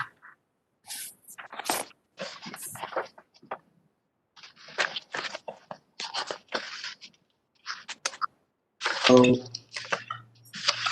right. So these are the county contours, and the shading. Okay, well, hold on a minute, sir. We're still having questions from the commission to staff. Okay. So the shading on that is the 30%, 20%, and less than 20%, I assume. And there seem to be substantial areas on the lower portion of the property that are large enough to build a house, at least two areas. Mr. Chair, Commissioner Frank Katz, that is correct, and you're correct about the slope analysis as well. There is buildable area, and there is a huge drainage to that middle of that, and a significant amount of 30% slope. But I think you're pretty accurate with what you're reviewing. I mean, if you went close to the property line with the road, it would hardly touch 30%, just one or two small places.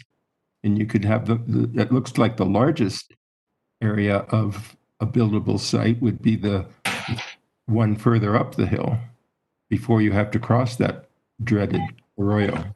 Thank you. I'd like to add there are walkout crossings right along John, hello, I'm speaking over here. John, a question I would have is there any existing setbacks around the perimeter of the property that would restrict us from doing that, as Frank was saying? Setbacks. Mr. Chair, it's a 7 foot, there's a utility easement down that side of that, and that's what affected the actual access point. And so that's why the applicant would have to move the property boundary a little more to the lower portion of that. I guess it would be the northeast boundary. So that's where the disturbance would occur. The other ones are overhead easements right down the side of that property, and there's a 7 foot easement on each side of the property boundary. Property boundaries. Does that forbid a road being built there? You couldn't have a structure there. But... Yes, it does. We looked into that. Okay, sir, your time will come. Okay. Oh. Okay, continue. John? Is there an answer from the city on whether the road could go closer than the 7 feet? Does the setback affect a road, a driveway? Mr. Chair, Commissioner Katz, there is not. There's for structures. You're not allowed to place a structure within an easement. But as far as a roadway, there's nothing in our code that actually forbids that. Okay. There might be some kind of and I'm not sure, but sometimes the subdivisions themselves will have their own setbacks. That would not affect our call because we go with the county code. But sometimes these small subdivisions have their own setbacks requirements as well. Okay. Any other questions, Frank? Anybody? Questions of staff? May I? Okay, this is from the commission to staff first. Okay. Okay. Any more questions from the commission to staff? Okay. Now it's time for the applicant to make their presentation. And Mr. Collinworth, may I swear you in first, please? Sure. Do you swear or affirm that the testimony you're going to give is the truth? Yes, I do. And would you also provide your address, sir? 1340 Avenida Rincon, Unit 301, Santa Fe, New Mexico 87506. Thank you. Okay, thank you for joining us today. I know it's been a long session, and this particular case has been known as well, and it's also very complex. So thank you for your focus on this. But before I start, I'd like to establish a few basic facts. So this lot is non-conforming. It was established before the SDLC was put into place. So we are fighting an uphill battle, trying to fit a house on the lot, and and still beat the code, which we can't do. So that's sort of why we're here and why we're asking for variances.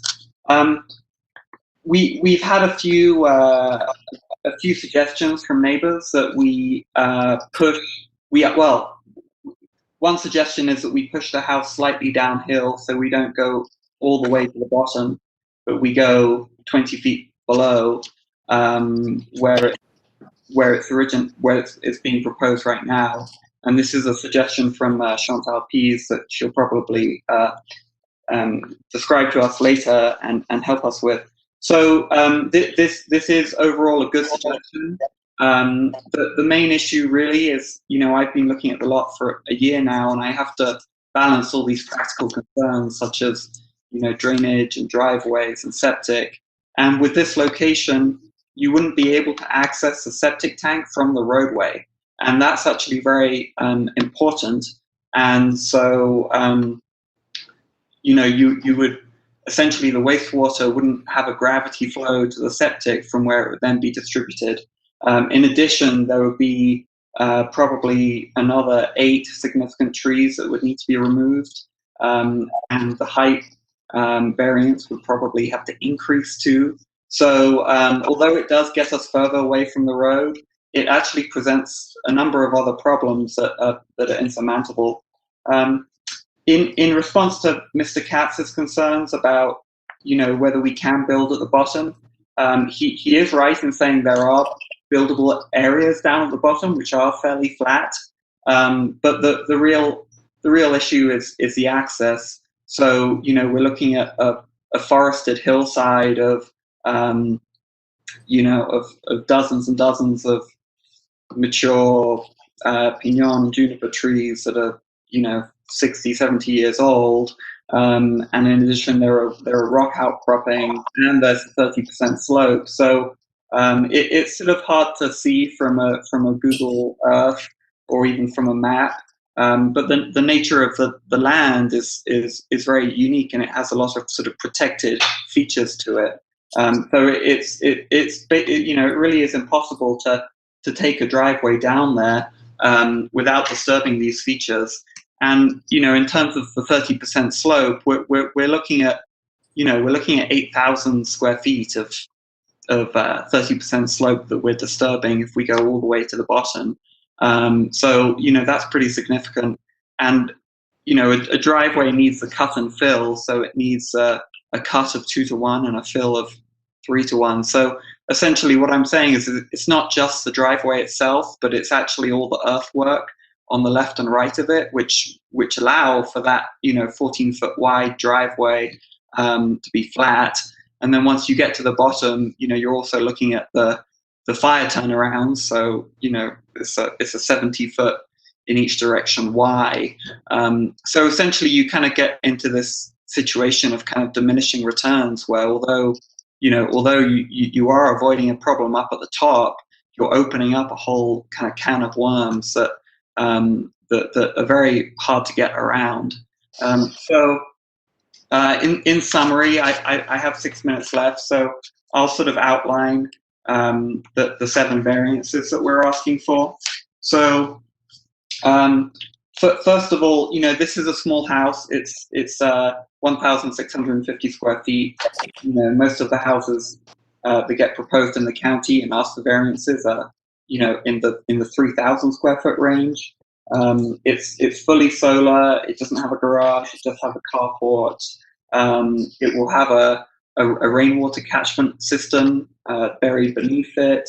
And so, the idea is to build a small house that doesn't that doesn't disturb the land a lot, doesn't cause erosion problems, and that's really a sort of big concern of ours.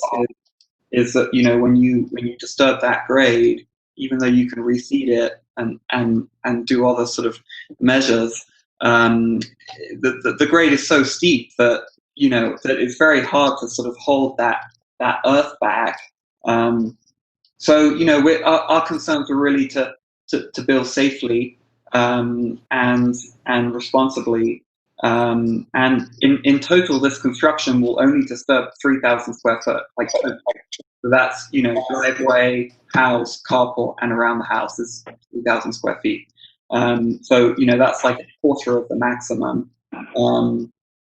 And we have already got a licensed geotechnical engineer to do a soils report, and we'll get an engineer to do a drainage plan and to do a stabilization plan for the disturbed areas, and we will comply with the sort of fire prevention requirements. So the county is recommending an approval on condition of these of these things that we need, and we're fully committed to meeting all those contingencies. So I'll just go through the variances very quickly. So variances number 1 and 7 are to do with the ridgeline setback. So because of the location of the building area that's been selected, we are within the 25-foot ridgeline setback, and there are 2 variances to do with that. One is to do with the setback, and one is to do with building within that ridgeline if there's another buildable location on the property, which we've discussed. So the cases against this are again. So it's the only viable buildable area. In terms of visibility, yes, it's on a ridgeline, but you can only see it from 2 local roads. You can't see it from any arterial roads or major roads. And in addition, the view from the local road of Sunlit Drive West, which is across the valley, if you go there and if you stand there and look back and see where this house will be, it doesn't break the horizon line. So, and I've actually illustrated that in Exhibit A37 if you want to take a look. So, second variance is tree removal. So this is variance number 2. Now, trees are the major character of this site. It's a fully wooded ravine, essentially. It's very unique, and we're asking to remove 2 significant trees. So that's 2 period. 2 significant trees on 30%, which is a very light touch intervention. And in terms of building a driveway to the bottom, we're estimating, dozens of trees. Really, it's very dense there. And if you avoid the trees, like Commissioner Katz said, and go closer to the property line, right on that ridge, I believe are 3 rock outcroppings in succession. So it's either the trees or the rock outcroppings, but either way, we're in a tight spot.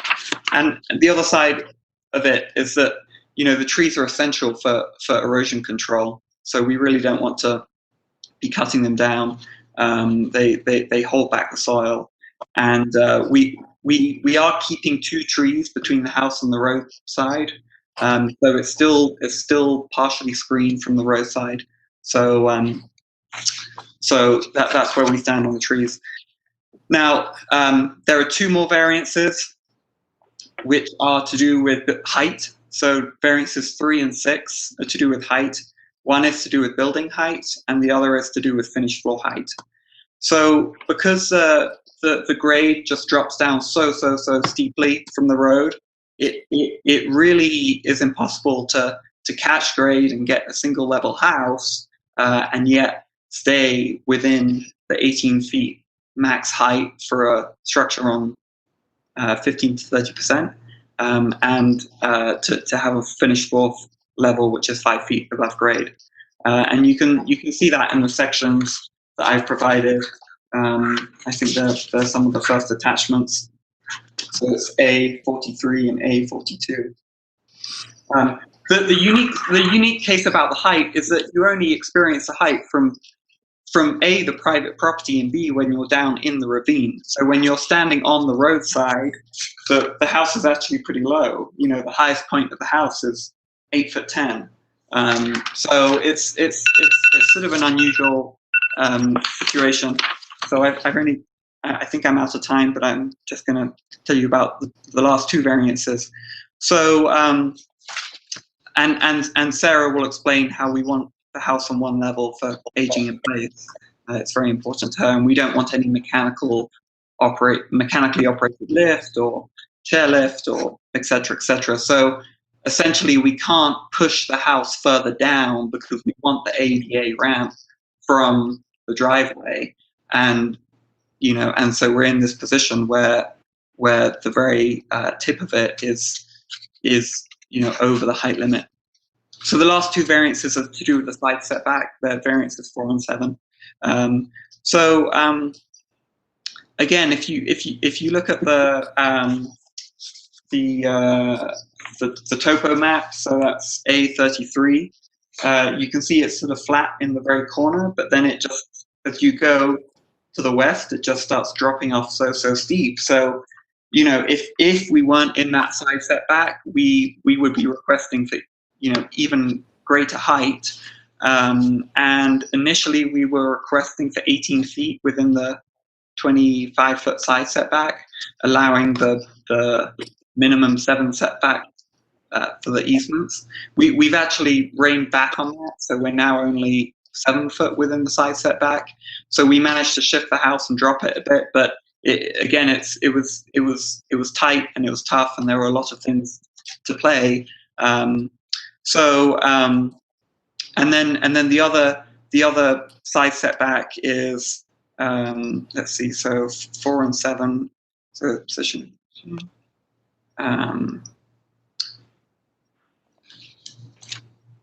Hold on, I just want to check what the variance 7 was so I can explain it to you. So 3, 4, 5.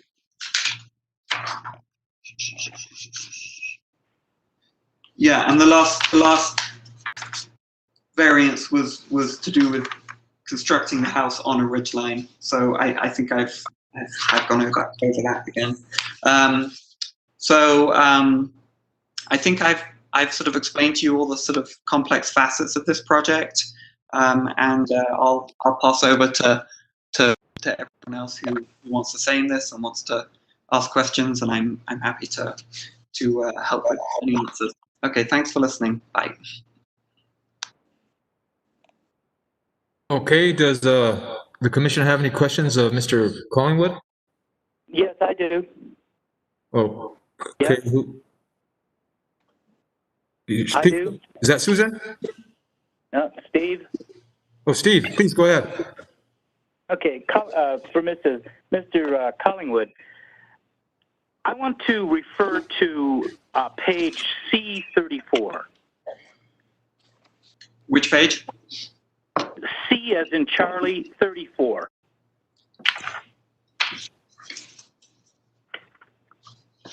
Okay.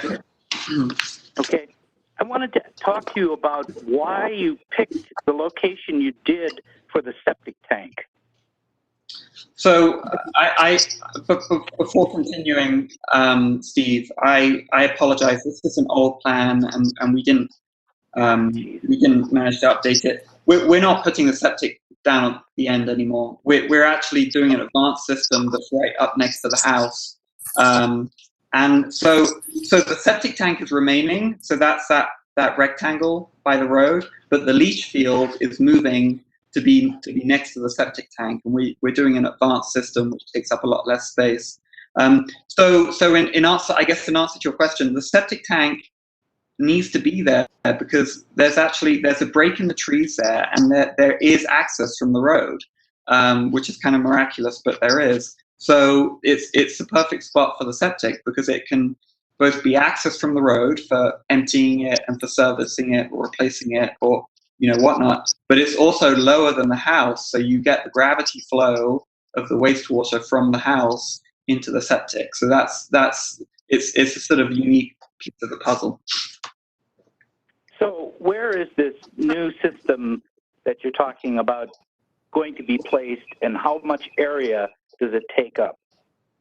The new leach field, it's gone from I don't know, I want to say 2,000 square feet, which is what we're proposing here, and that's not including the disturbance of the trench, to around 300 square feet. So, we did our research and we consulted with septic experts, and they pointed us to a system which is, remarkably compact, and it's high tech and it's expensive, but it's compact, and it will go right along the roadway.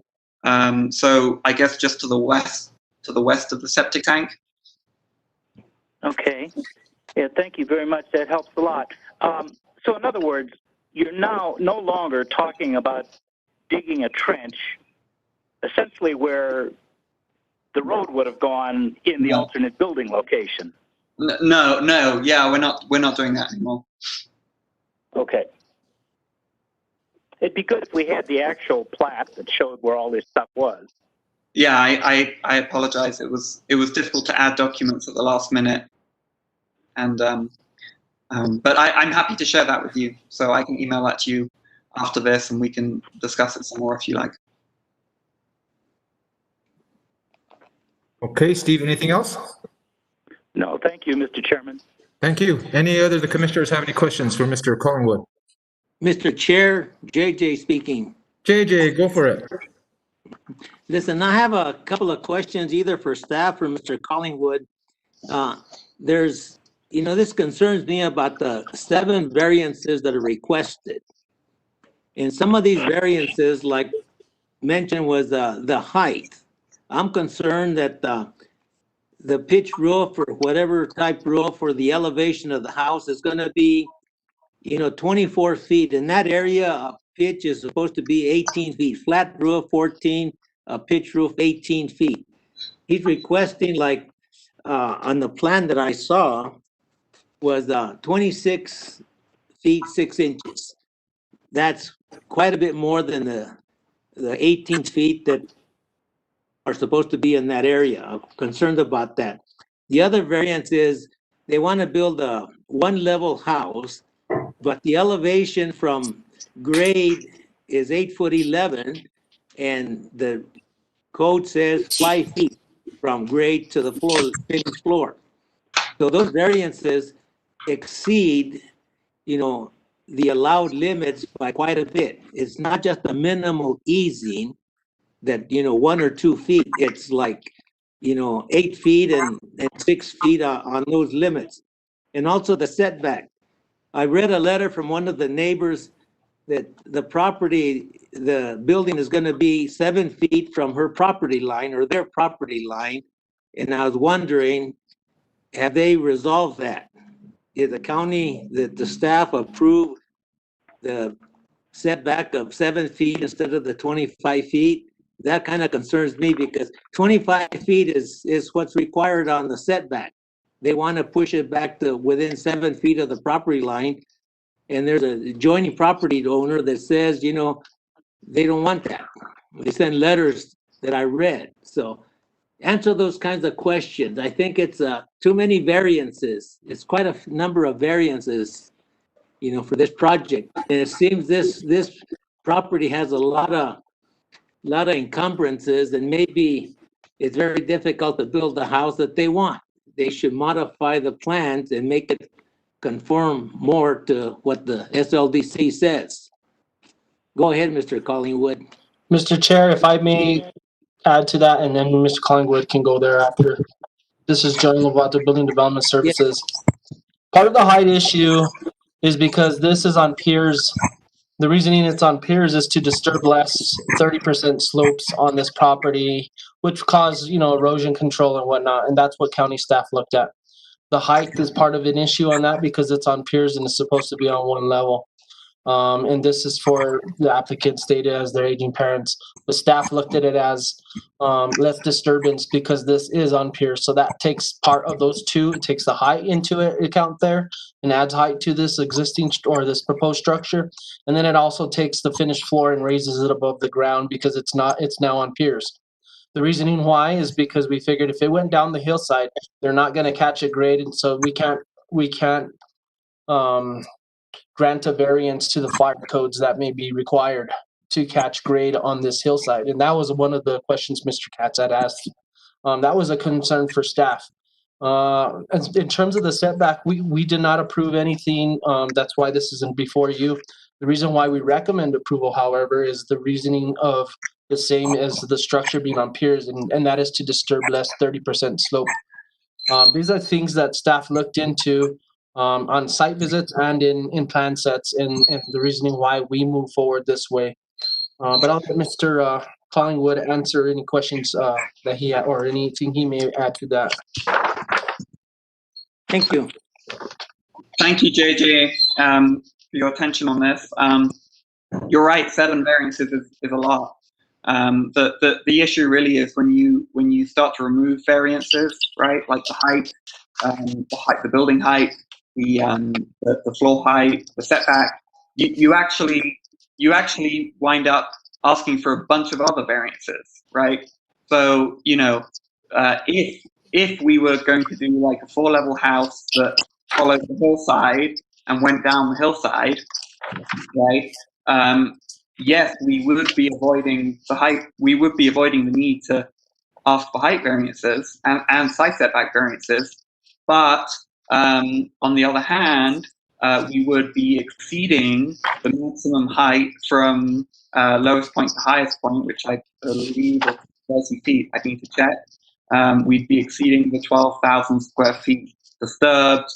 We'd be exceeding, a number of complex kind of drainage considerations and there'd be more significant trees to remove. So, we worked very closely with the county on this, and we did explore options. I drew up 6 different plans in our tax meeting, and it was a very complex problem. And we looked at all the options, and this one, although it does seem extreme, is the least worst option, as it were. And as for the side setback, you're right. We did ask to be 7 feet to the neighbors, but what we're now saying is that we can pull that back a bit, so we can now be 18 feet from the neighbors, which was complex, but I think we can do it. So that's not as bad as it sounds anymore. It's gone from being 7 feet to the neighbors to 18 feet to the neighbors, and it's a 25-foot setback. Anyway, thank you. And if anyone else has questions, please. I have another question on that. Did you notify the neighbor that you were doing 18 feet instead of 7 feet? Are they in agreement with that? We didn't notify them directly, but we did talk about it in the last meeting, and I'm happy to notify them if it will make them feel better about the project. Well, I would appreciate that if they would agree with that instead of the 7 feet. The other thing is the height. You have on the east elevation on C44, you have 26 feet 6 inches height. That height is a very tall building, and that has countywide impact. If they approve your variance for 26 feet 6 inches, then that means that somebody else in the county can go at least 26 feet. We've had that problems in the past. And well, it's not quite as simple as that, because it's a very complex problem, and the county are very reluctant to, they're very tough on these variances, and they need really, really, really good reasons to grant these variances. So, it's not like someone wants to build a 26-foot house and they say, oh, look at what happened on Pacifico. They did it, so why can't we? There's a very rigorous process where, you have to look at all the options and all the considerations and all the other sort of drawbacks to a certain proposal. So, you know, I guess someone down the line, if they had a site which was this complex, which is pretty unlikely because there aren't that many non-conforming lots left, and not least with topo this steep. But yes, if they had problems which were this extreme to resolve, and if there were very good reasons for it, then yes, they might be granted 26'6". But it's by no means like an open door policy or some kind of like, some decision that will have like runaway side effects for infinity. So. Well, thank you for that. One comment I have to make is, I like the staff does a wonderful job. They do their homework. They do everything, but not on all these variances have we ever come to an agreement with. So staff does their work. It seems that on this project, you could ask for 10 variances because of the difficulty with this lot, and it would be granted. There's 7 variances here, and that is extreme. And some of these variances have county-wide impact. But the staff does their job, they do their due diligence, and we have to make tough decisions sometimes. But thank you very much. Charlie, I'm out. Thank you. Thank you, JJ. Does any more of the commissioners have any questions of the applicant? Okay, I have a couple. Mr. Collingwood,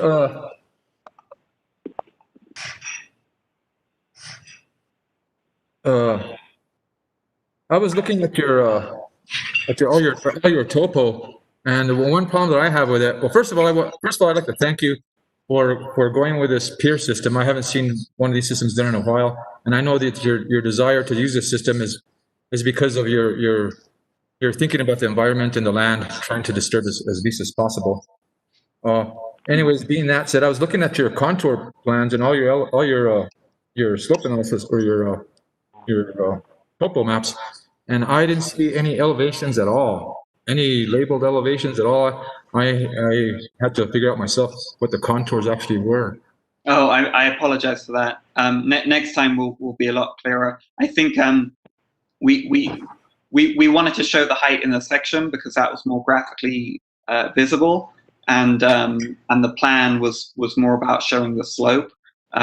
So showing the shading of the slopes. But you're absolutely right. It probably, I imagine, was a headache to count them up and and to figure out what we were talking about. But if you like, I can send you a plan with the contours labeled with the elevation tags. So that could help you. Sure. And also on that note, on Exhibit C-36, I was looking at your slope analysis map you have there, and I'm just kind of getting confused a little bit. It looks like your legends are, I don't know if they're changing or what, but on this C-36, the 30% slopes and greater are the dark blue, right? Yes, correct. Okay, because I was if you look on the sheet before, I think it's calling out something else. Yeah, they might have been scanned and the colors have kind of changed, but essentially the lighter the shading, the less slope, and the darker the steeper. And you've got 3 gradients. So you've got white, which is 0 to 15, and then you've got the middle, which is 15 to 30, and then you've got the darkest, which is 30 and above. All right, I would advise you in the future to maybe use different patterns or better color code system. Okay, yeah, I'll definitely take note of that. It's a good suggestion. Okay, let's see. And so are you asking for 442 square feet of 30% disturbing for the house, or 387? The former, for, what was it? Which page are you looking at? Sorry. Oh, I think I took it off in 2 different places though. Are we in? C34 calls out 387, and then I think I saw it in your report. It actually called 442. So yeah, it'll be the 442. The reason it's 442 is because we have to do the septic tank and the pump tank, which disturbed 30%. So that kind of upped our square footage. Okay. Also, I would advise you to to label the footprint of the house. It's kind of hard to tell exactly where the house is when you overlay it on the slope analysis map. We need to make sure that you actually label the footprint of the house. Right. Okay. Yeah, I can definitely do that and get that to you. Okay. I don't have any questions. I'm going to close. I'm going to open the public hearing. Is there anybody out there that wants to speak in favor or against this project? Forward. Yes, this is John Bolt. So I have some serious reservations about a number of things, but principally the front setback. Mr. Bolt, may I swear you in first, sir? Of course. Good. Do you swear or affirm the testimony you're going to give us the truth? I do. And your address, please? 71 Camino Pacifico. Thank you. Thank you. So I should maybe begin by saying that I probably have the house that's been built most recently in the whole subdivision. So I've been through all the same things that these folks are going through and understand it in spades, if you will. And we also had to end up putting an advanced system in because that's the only thing we could get into because the leach field wouldn't fit anywhere. And we've fussed with all the side set and back set and such. So I'm really concerned about the front setback here, which it appears from messages that I've seen that go back to April is only 10 feet by the way they planned it. But as I understand the code, it's 25 feet. Is that correct? So 25 feet is the side setback, 10 feet is the front setback. I think they're all 25 feet, front, side, back, and front. I don't know whether you're talking about the Summit Hills HOA or about the county. I can tell you the county is 10 foot at the front. Well, I've got a document that says otherwise.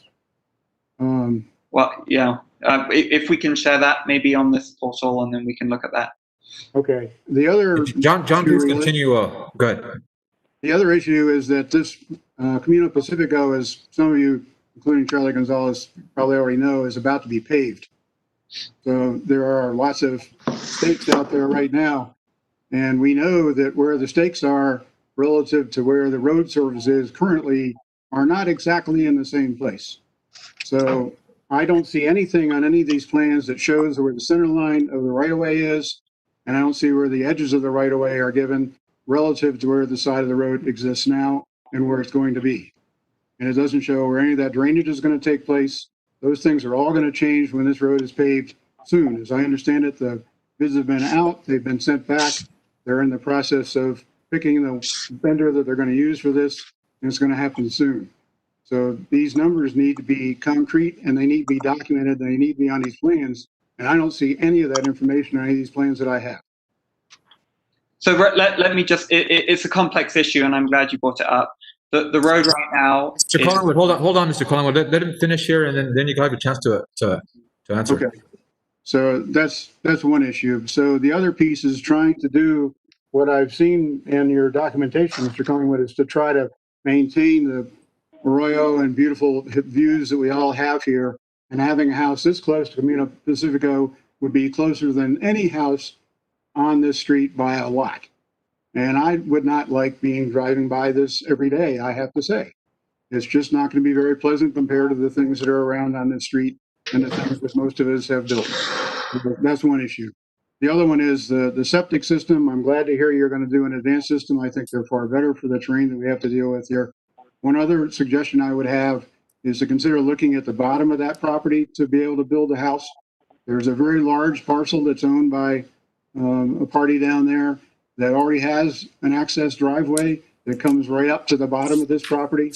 But I expect with a little negotiation, you could get access to the bottom of this property for minimum cost and minimum hassle and have a much easier place to build a nice house and not have to deal with all the problems that we're talking about here. Thanks, John. Okay, John, is that all? I think I'm done my 5 minutes, right? Yes.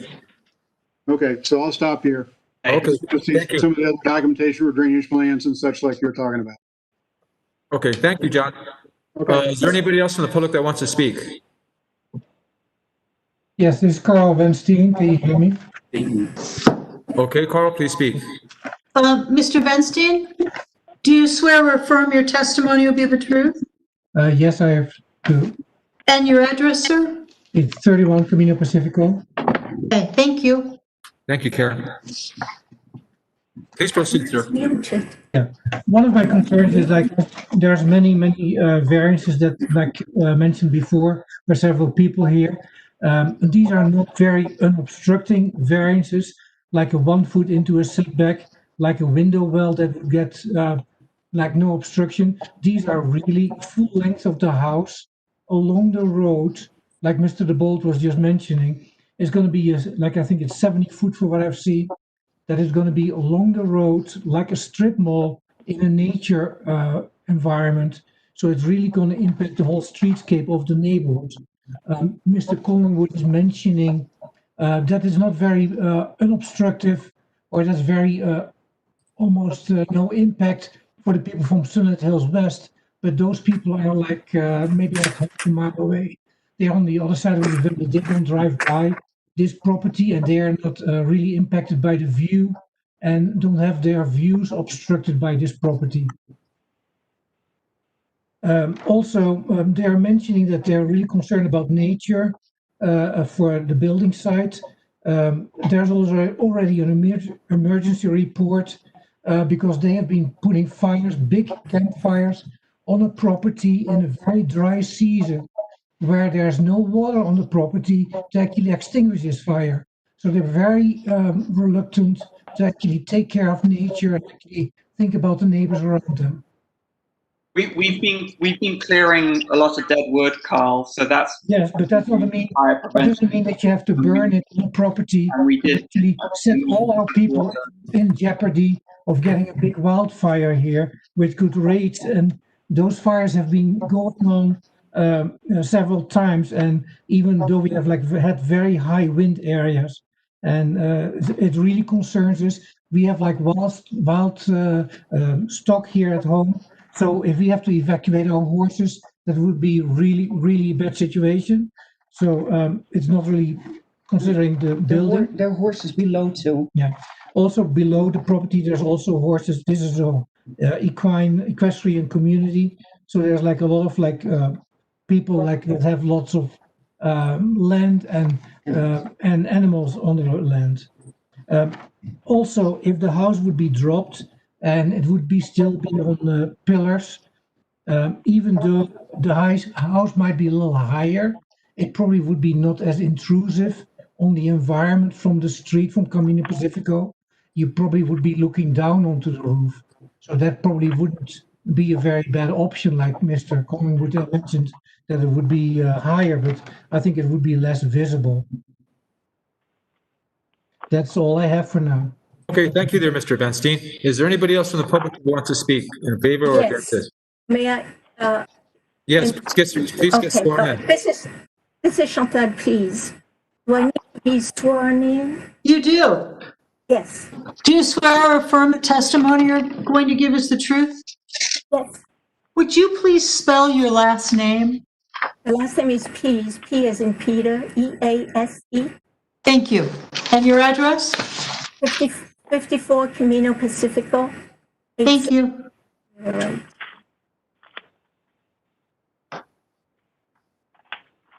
Please proceed. Okay, thank you. I'm not going to repeat the suggestion of possibility of moving back the building like 20 or 25 feet further. If you were to look, if you wanted to look at C40 on the map or the drawing, where you have the colored trees and everything, this is the best drawing that I see that has the house. And if you look at the gray and the lighter gray, is really the denivellation that the previous speaker has asked about. And if one were to move that plan further down towards the wider area, it would seem to me that they would be better off. So I'm not going to continue on this, but there is one very important, very personal comment that I have, and that regards really the safety of the people who would be living in this house so close to the road, because because in case there's a car on Camino Pacifico that is driving and somehow skidded, which is what happened to Mrs. Marjorie Alvinger several years ago, where she basically fell into the cliff. And when I started looking at the area where the house, let's say the end of your house, proposed house is, if I were to be driving and skidding, especially in the wintertime, where between the trees, I can imagine hitting the building. So this is something that Sarah may want to think about, because your house has a lot of windows and everything else. And Mrs. Elvinger has actually fell down several 100 feet or something like this, and only her dog saved her, because the dogs were on the balcony when she skidded. She was trying to avoid an animal. Okay? So to me, it's a very big concern. And I realized that the slope would be much less at the concern. But I can imagine very well. Also, we think about now that there are two very big trees right off the road. And you can think that with the paving of Camino, I think those trees are going to be gone, which means that we're going to look right into your building. That's a worry. Now, if they don't cut the tree down, we are very familiar with our bark beetles. So within a season of bark beetles, your tree will be dead. So it doesn't matter whether it's hiding you right now or not. So the other thing, the last thing I want to mention, we talked about building at the bottom of the hill, because in terms of damages, you may want to think about talking with Mr. Frank Hatch, because he already has a road that goes to his barn, the horse's barn, that would be close, very close to that lower site, and maybe ask him for what they call a right of way, because he already has a right of way for the first house that is close to Sunlit Hill West. And he's very friendly and easy to talk with.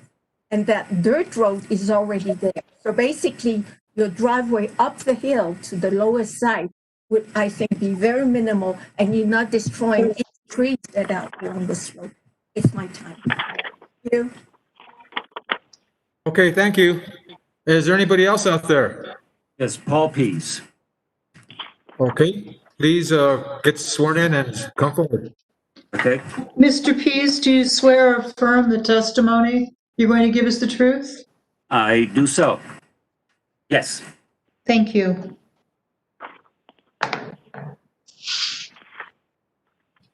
Please proceed, sir. Okay, well, thank you for this hearing. There's some minor issues that concern me today. That one, the neighbor who you just spoke about a little earlier was not notified about how close the change in the property line would be. 7 feet versus 12 feet or something like that. I think that's neglecting concern of one of the neighbors.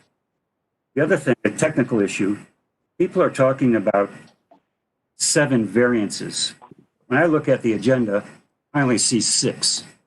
I don't know really where the meeting is going sometimes. It's hard to follow. I live at 54 Camino Pacifico. Okay. And some of the diagrams that you're talking about, you say are in color, but not the ones that we got. Most of them are black and white. So, and they're hard to read. So it's follow some of the details.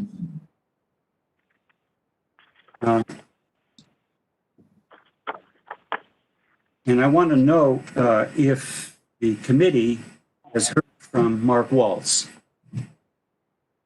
He's a neighbor, just above this lot.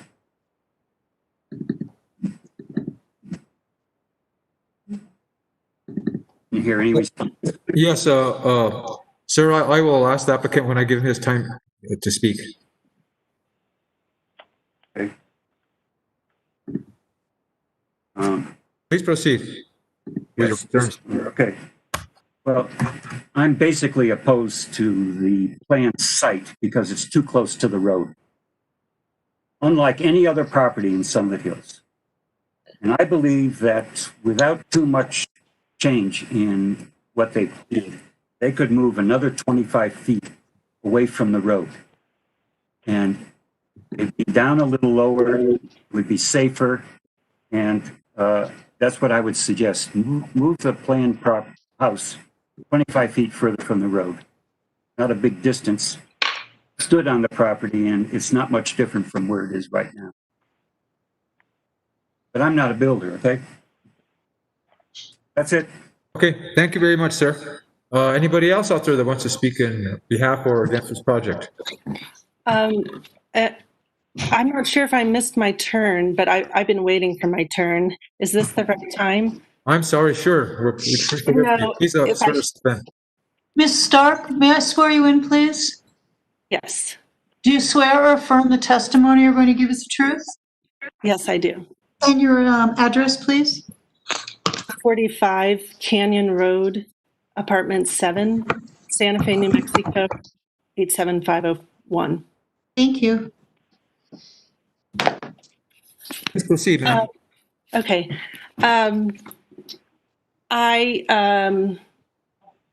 I appreciate everything that's been said today, and I appreciate the honesty that it takes to come and oppose a building project in your neighborhood.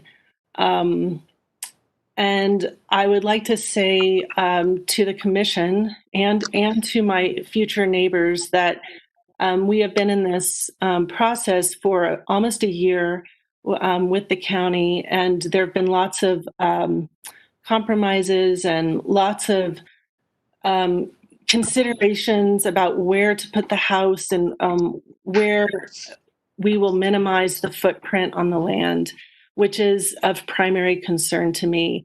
I am going to be living in this house with my son. This is my house for, the rest of my life, I hope.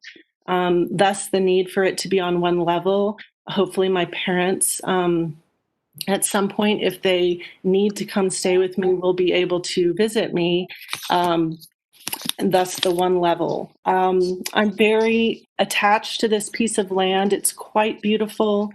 The trees are one thing. The rock outcropping with lichen are simply incredible. And if you haven't been on the land, I know many of you as neighbors have been. It really is quite wonderful. And so the idea of building up at the top to minimize the footprint has been something we have been steering towards for many, many months. We have been working with shifting it, and I believe we have been in contact with Lynn Harris, who is the neighbor adjacent. And I think up to the point that she informed us at one point she didn't want us to be in contact with her so regularly. So I don't know if she knows the ins and outs of whether I think it's now farther from the setback from her property line than it was. And I just want to point out that it is the carport. It's not my kitchen window or something like that. It's not the primary house building that's that close into her setback. I don't know about this option of building on the bottom. I have no idea what the legal ramifications are, except for I am very, very opposed to disturbing what would probably be a third of the property in order to build a driveway down there. It just seems like, in a time when we are, as we should be, concerned about the land, that is moving in the wrong direction. So to build a smallish house in a corner of the property to minimize footprint and to be aware of not blocking views from the street as much as we can so the house is sitting down low, these have been ever present in our minds as we've tried to juggle this house to fit on what is a very difficult building location. I think that's all I have to say. I really appreciate all the time and the care because I know this is important. This is important for our future that we don't do these things lightly. Thank you very much, Ms. Stark. Mark Wallace. Mr. Collingwood. This is John Bolt. Can I do a counter question here to Ms. Stark? No, I need to let Mr. Collingwood put his time in now too as well. Thank you. Thank you everyone for contributing to this discussion. I'll go through some points that were made, and thank you, Sarah, for explaining our case so eloquently. So there were some statements that were made which need to be clarified. Paul Pease said that there were no other houses close to the road in the whole of Sunlit Hill. And you know, you just need to go to Sunlit Drive West, and there are at least 4 houses right on the road. So, you know, he's right. The precedent for Camino Pacifico isn't quite there. I mean, the houses are mostly set back, but some actually are pretty close. I mean, some are like 20 feet away. But there are houses the other side of the valley that are on very, very steep pieces of land, and the only place to build was right next to the road. So, it is a precedent. We will be, half the house will be screened from the trees.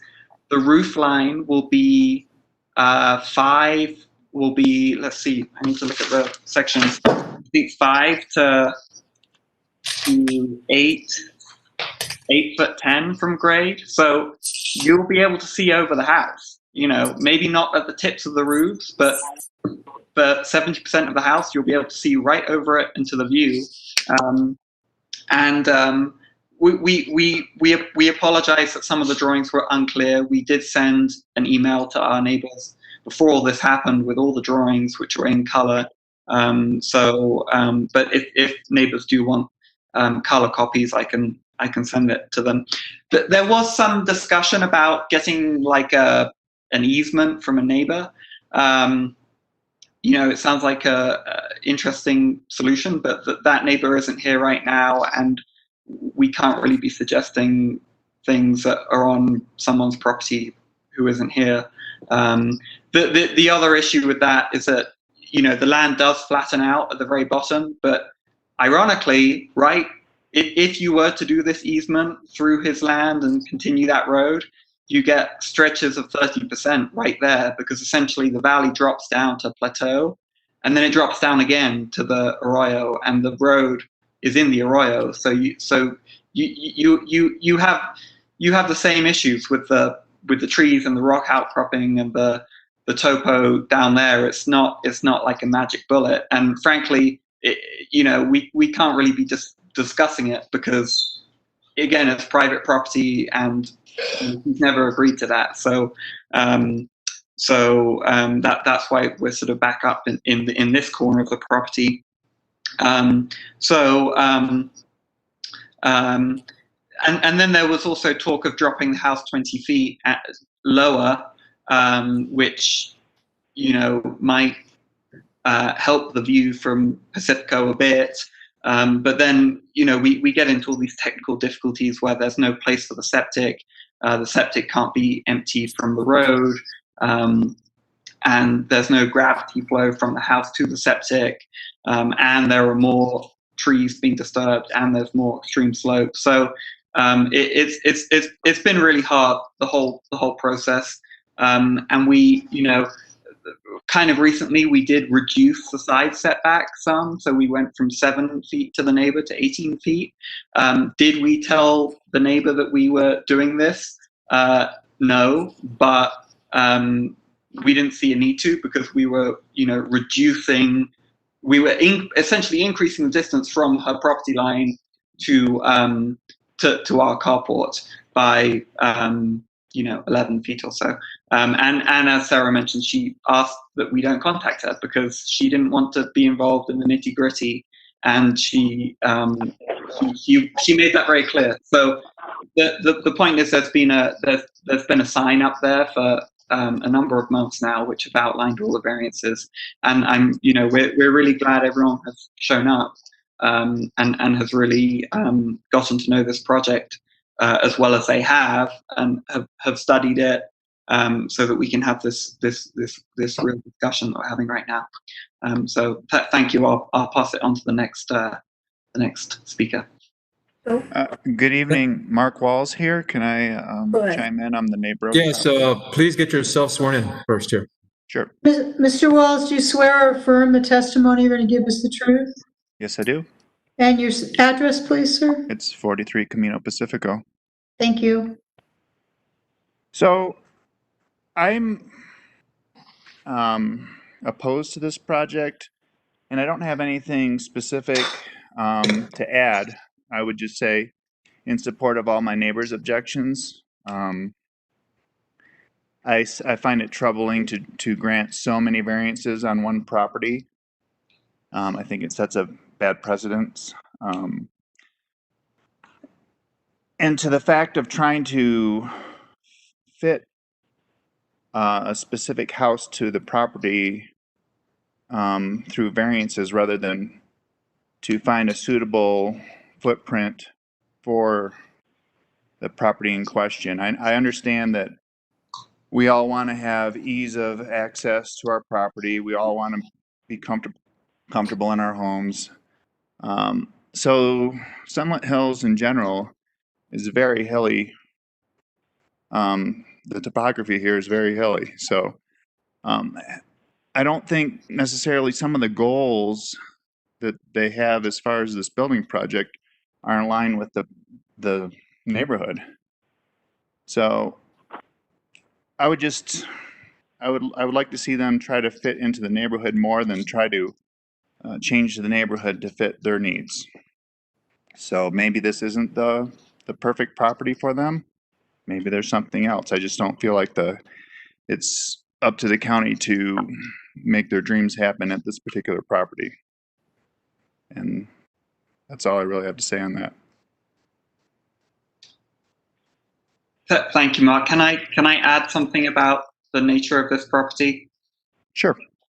Sunlit Hills as a subdivision was created in the mid-60s, and I don't know how many lots there are, probably hundreds, and it's a big subdivision. Most of the lots were sold off and developed actually in the 70s, 80s, 90s, and there were a few like black sheep remaining, right? And this was one of them. So it's very hard to compare like for like properties. You know, say with your house, for example, if it were built today, would it need variances?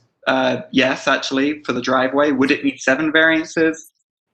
Maybe not. I haven't studied it very closely. But I guess my point is it's hard to talk about the neighborhood as a standard and to talk about building in the neighborhood as a sort of formula which only needs so many variances, or which only needs a flat place to build, or which, you know, the issue really is that all the easy lots that were buildable were bought and were already developed. So we're not talking about them anymore. And the 1 or 2 lots remaining are very, very hard to build on. So that's sort of why we're here and why we're going through the struggle, and we do appreciate you guys all, you know, sort of getting your heads around this, because it's very complex. So thank you. I get all that, and that's why that property has not been developed, and that's why that property was so valued low, and that's part of the puzzle here. And it's not up to the county or the neighbors to make all those things happen. Is my point. Okay. Let's go on. Do we have anybody else from the public that needs to speak? Yes, please. This is Caroline Venstein. Okay, Caroline, please get yourself sworn in here. People back. Oh, yes. Sorry. Hello, Ms. Vanstein. Do you swear or affirm the testimony will be the truth? Yes. And your first name is Caroline? Caroline. Yep. All right. And your address, please? 31 Camino Pacifico. Thank you. Thank you. So I just wanted to make a comment to Mr. Collingwood about lots being available in Sunlit Hills. Actually, there are several lots with very nice views, and They're all about 5.5 acres up to 7.5 acres in the area. There's several of the lots still available in the neighborhood. So we are both realtors, so we are familiar with the lots that are available in the Sunlit Hills area. And we have been very surprised that this lot was actually being planned to build because of the very steepness and just the way it lays. That Mr. Collingwood, there are several lots available just in Sunlit Hills. I'm not even talking about Arroyo Hondo or Seaton Village next door. Matter of fact, Mr. and Mrs. Peace, they have a lot available around the corner. And it's been for sale for several months. When you were shopping for a lot, it was for sale. Thank you, Ms. Van Steen. I think we're straying a bit from the issue here. The problem was that this subdivision was incorporated in the mid-1960s, which is before the development code was written. And because Santa Fe County back then, and we're talking, 50 years ago, right? They allowed these lots to be created. And I wasn't there, you weren't there. I mean, none of us were there when that decision was made, but the decision was made to allow each lot to be buildable. And that is written in the law. So, you're right. There are other lots in Sunlit Hills that people could build on, and maybe they're easier. But the bottom line is every single lot can be built on, no matter how steep or crazy or unconforming it is. And I will add, actually, now this sounds like a sort of dramatic situation, and it is. But more recently, the county are much more thorough when they create lots, and they suggest a buildable area for a house and a path for a driveway. So I guess what I'm saying is, all the subdivisions that are created now, or even up until 20 years ago, they don't run into the problems that we're running into now. So they're covering their tracks, and they're creating lots which are much more easy to build on, and which don't require 7 variances to build on. So we're dealing with like a historical anomaly here, and that's pretty hard for us to get our heads around, including myself. I've been thinking about it for a long time. So, but thank you. May I? Can I respond? Hello, do you have anybody from the public that wants to speak? Anybody else? Yes, may I add, make a comment? Is the proposal? Wait. You've already spoken, haven't you? Yeah, so I'm. Yeah, we're looking for anybody new from the public. Let me know when I can bug in. Because I'm getting ready to Can I ask a question of the folks from the public? Pardon? Can I ask a question of the folks from the public who have testified, the neighbors? Sure, Frank. My question is whether any of them would be here if the proposal was to build down below and to build the road down from Camino Pacifico to the building site down below. There would be no objection for me. This is Carl Van Steen.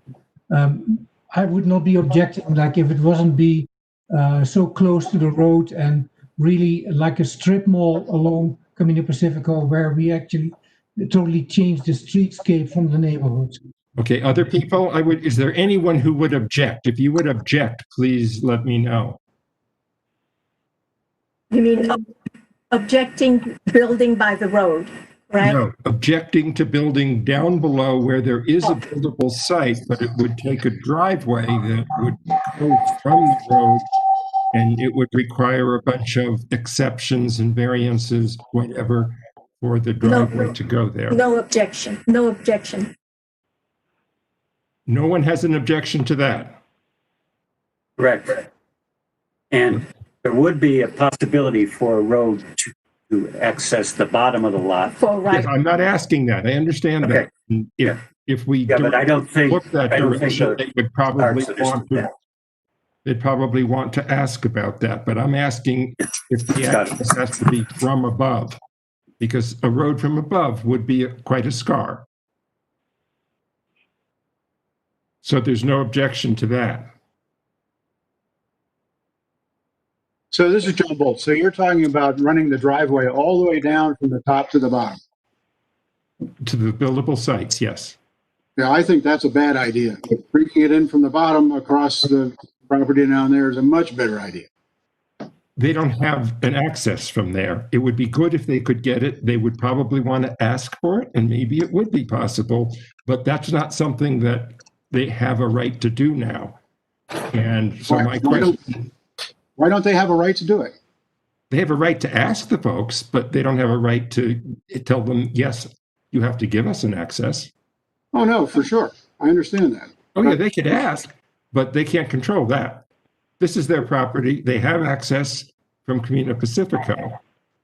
And I'm just curious to hear whether anyone, I know it's not ideal, and that's one of the reasons why they wanted to build up top, but that has, of course, as you've all said, its own problems. Putting the driveway down that steep slope, I can tell you from my own property where I had to go 18% in places, it's not nice, and it was difficult, and it cost a lot of money. And this one would be the same way. It's not a good idea, but it's doable. All of that would be their problem if they chose to do that. Correct. You know, but if we follow what you're telling us and say, no, you can't do it up here, there are too many variances that you're asking for, that forces them to go that direction. So if they could put that driveway down that steep slope, that would be good, but it's going to be difficult. Okay, thank you very much. Thank you, Tony. I'll talk later when we bring it back to the board. Thank you, Frank. Okay, I'm going to close the public hearing. Okay, do we have any more people from the public that want to speak that hasn't spoken yet? No, okay. I'm going to close the public hearing. Mr. Chairman? Yes. Can we still ask questions of Mr. Collingwood? Nope, I just closed the public hearing. But he's the applicant. You can ask questions of him, of the applicant. Oh, yes. Please go ahead. All right, thank you. I just have two things I want to go over with him yet. I'm referring to the area of interest map, which is exhibit number 3, marked C as in Charlie 45.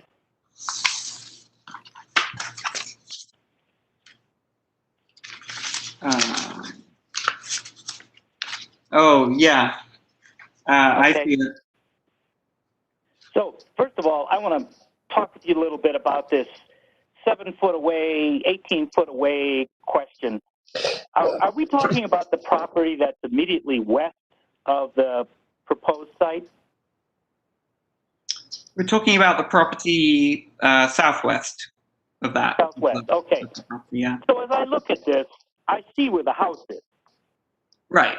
And, you know, you get the impression from the comment made by the landowner that, you know, you're talking about being 7 feet away or 18 feet away from, like, their bedroom window or something, when in point of fact, that building on that other lot's got to be, I don't know, 50, 100 feet away at least.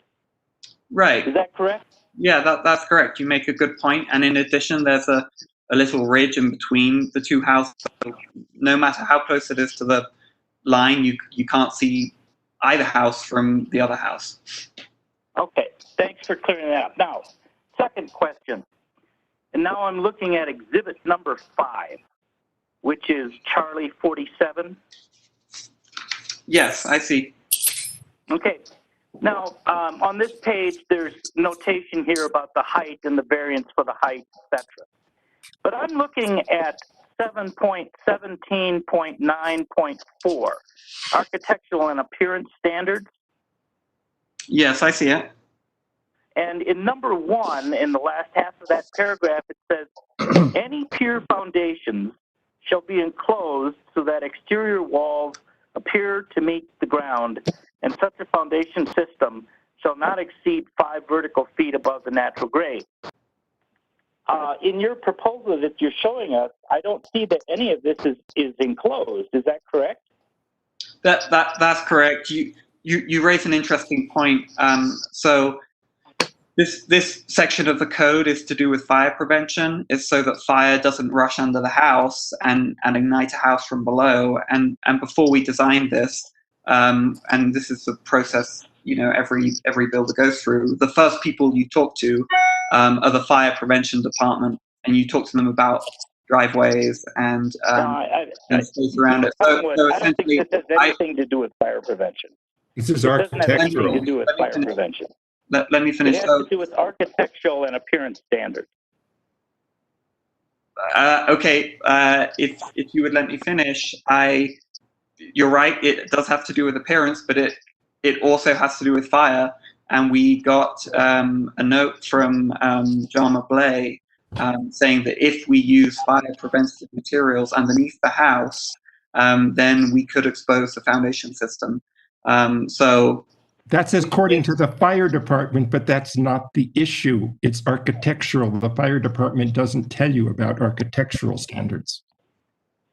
right. I guess I don't know whether it's in the appearance standards because of the fire stuff, or whether it's simply an appearance thing. But there's nowhere else in the code that there are no other places in the code that talk about the requirements that fire has on a structure aside from driveways. So I imagine they would put it in this section of the code. Mr. Chair, Commissioners, I don't believe this section of the code was caught, so therefore you either have to ask for variance in this section and renotice and do all over, or you would have to comply with this section of the code. Okay. Well, That's exactly what I was getting at. Thank you, staff. Thank you, Steve. Anything else? We can comply with it if it's an issue, and we can cover it so that it's not exposed. That's not an issue. And maybe I can add about one last thing about the board now to the commission. Charlie? Oh, can I continue, or are we moving on to the next phase? Okay, does commissioners have any more questions? Frank? Are we at the stage where the commissioners discuss this? Yes. I'll close the public hearing. And what's the pleasure, or does the commission have any discussions? I would like to discuss it. Please do. I think a little bit, I recognize fully that they're asking for a lot of variances. And I think that the reasons they're asking for the variances on this rather difficult site is if they can't build at all, I have to buy it, and I don't want to buy it. And every other one of you taxpayers will have to buy it. That's not a really good solution if the variances are not the best, but reasonable. My concern is that there's just a whole lot of things that we don't know. And there were drawings that were changed, and Patrick was very nice to say he would get us to it, but we're making the decision right now, and we don't have them. I, again, on this also would propose that we find out more about building below. I am happy to approve this if they can't build below, but I am not at all satisfied that that can't be done. I mean, I haven't been out to the site, and it would be helpful if I was, but I have looked at the graphics that show a substantial areas that I think a road could go down there. Yes, it would be steep. Some of us live on steep roads, and we have lived. But I don't know how other people feel, but I just think that exploring how the road could go, exploring whether the neighbor would consider granting an easement of access for a building below that would comply with virtually all of the rules in the buildable site down there. What do other people think about that? Frank, the JJ, I would agree with that. I agree with you as well, Frank. I agree with you, Frank.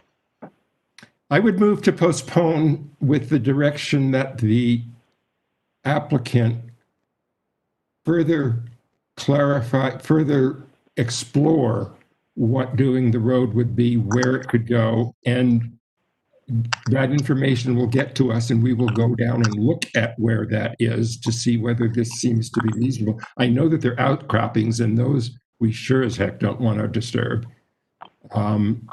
But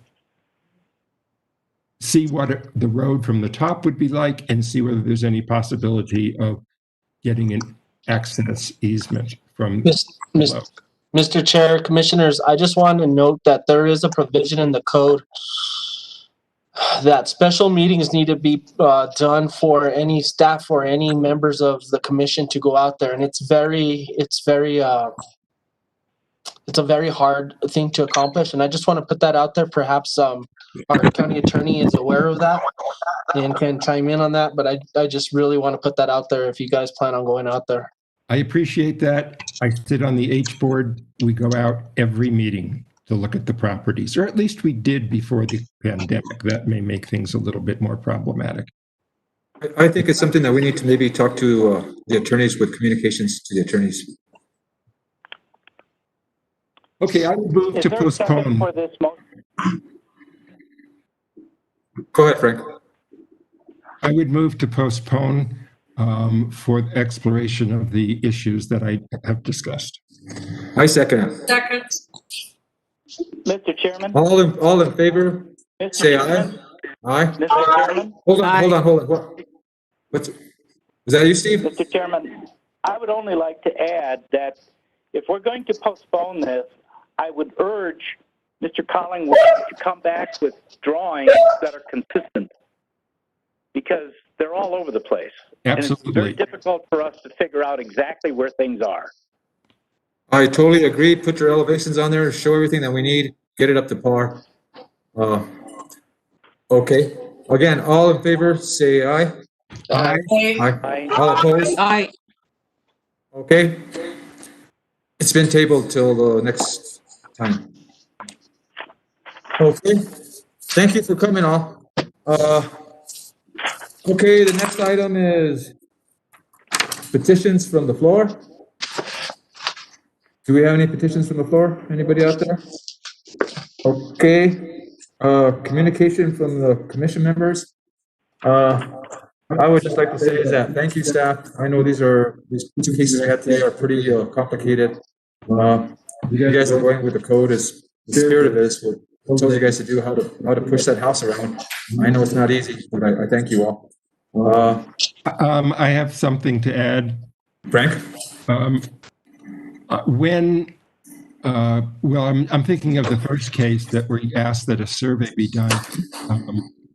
That will probably be submitted to staff, and hopefully it can be given to the neighbors so that if they want to hire a surveyor to count something, that they have time to do it, so we don't have to come and do a meeting again and then have to delay again. Mr. Chair, Commissioner Katz, usually when I do get additional information, I forward it on to Mr. Terhune, who does deliver it to the committees or to his neighborhood association. Excellent, thank you. Sure. Okay. Let's see, communications from the attorney?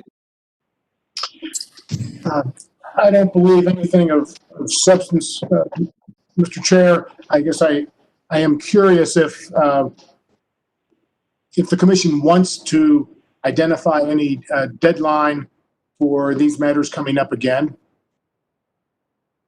We're not in a rush.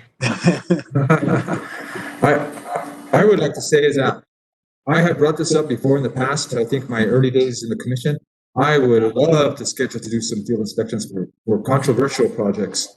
I've always told that it's been impossible, but I would like for maybe the county attorney's office to check into it to see if maybe we can get that going with the rest of the commissioners. What do you think? They agree with me? I think it's certainly an issue worth looking into. I'll visit with Mr. Lovato and look into it from a legal standpoint as well. Thank you. Certainly. Let's see. Matters from the land use staff? Mr. Chair, nothing from land use. Thank you. Next regularly scheduled commission meeting is September 17th, 2020. Can I get a motion to adjourn? So moved. Second. All in favor, say aye. Aye. Aye. All opposed? Thank you. We're adjourned. Thank you all for your time today. I really appreciate it. Thank you. Bye-bye.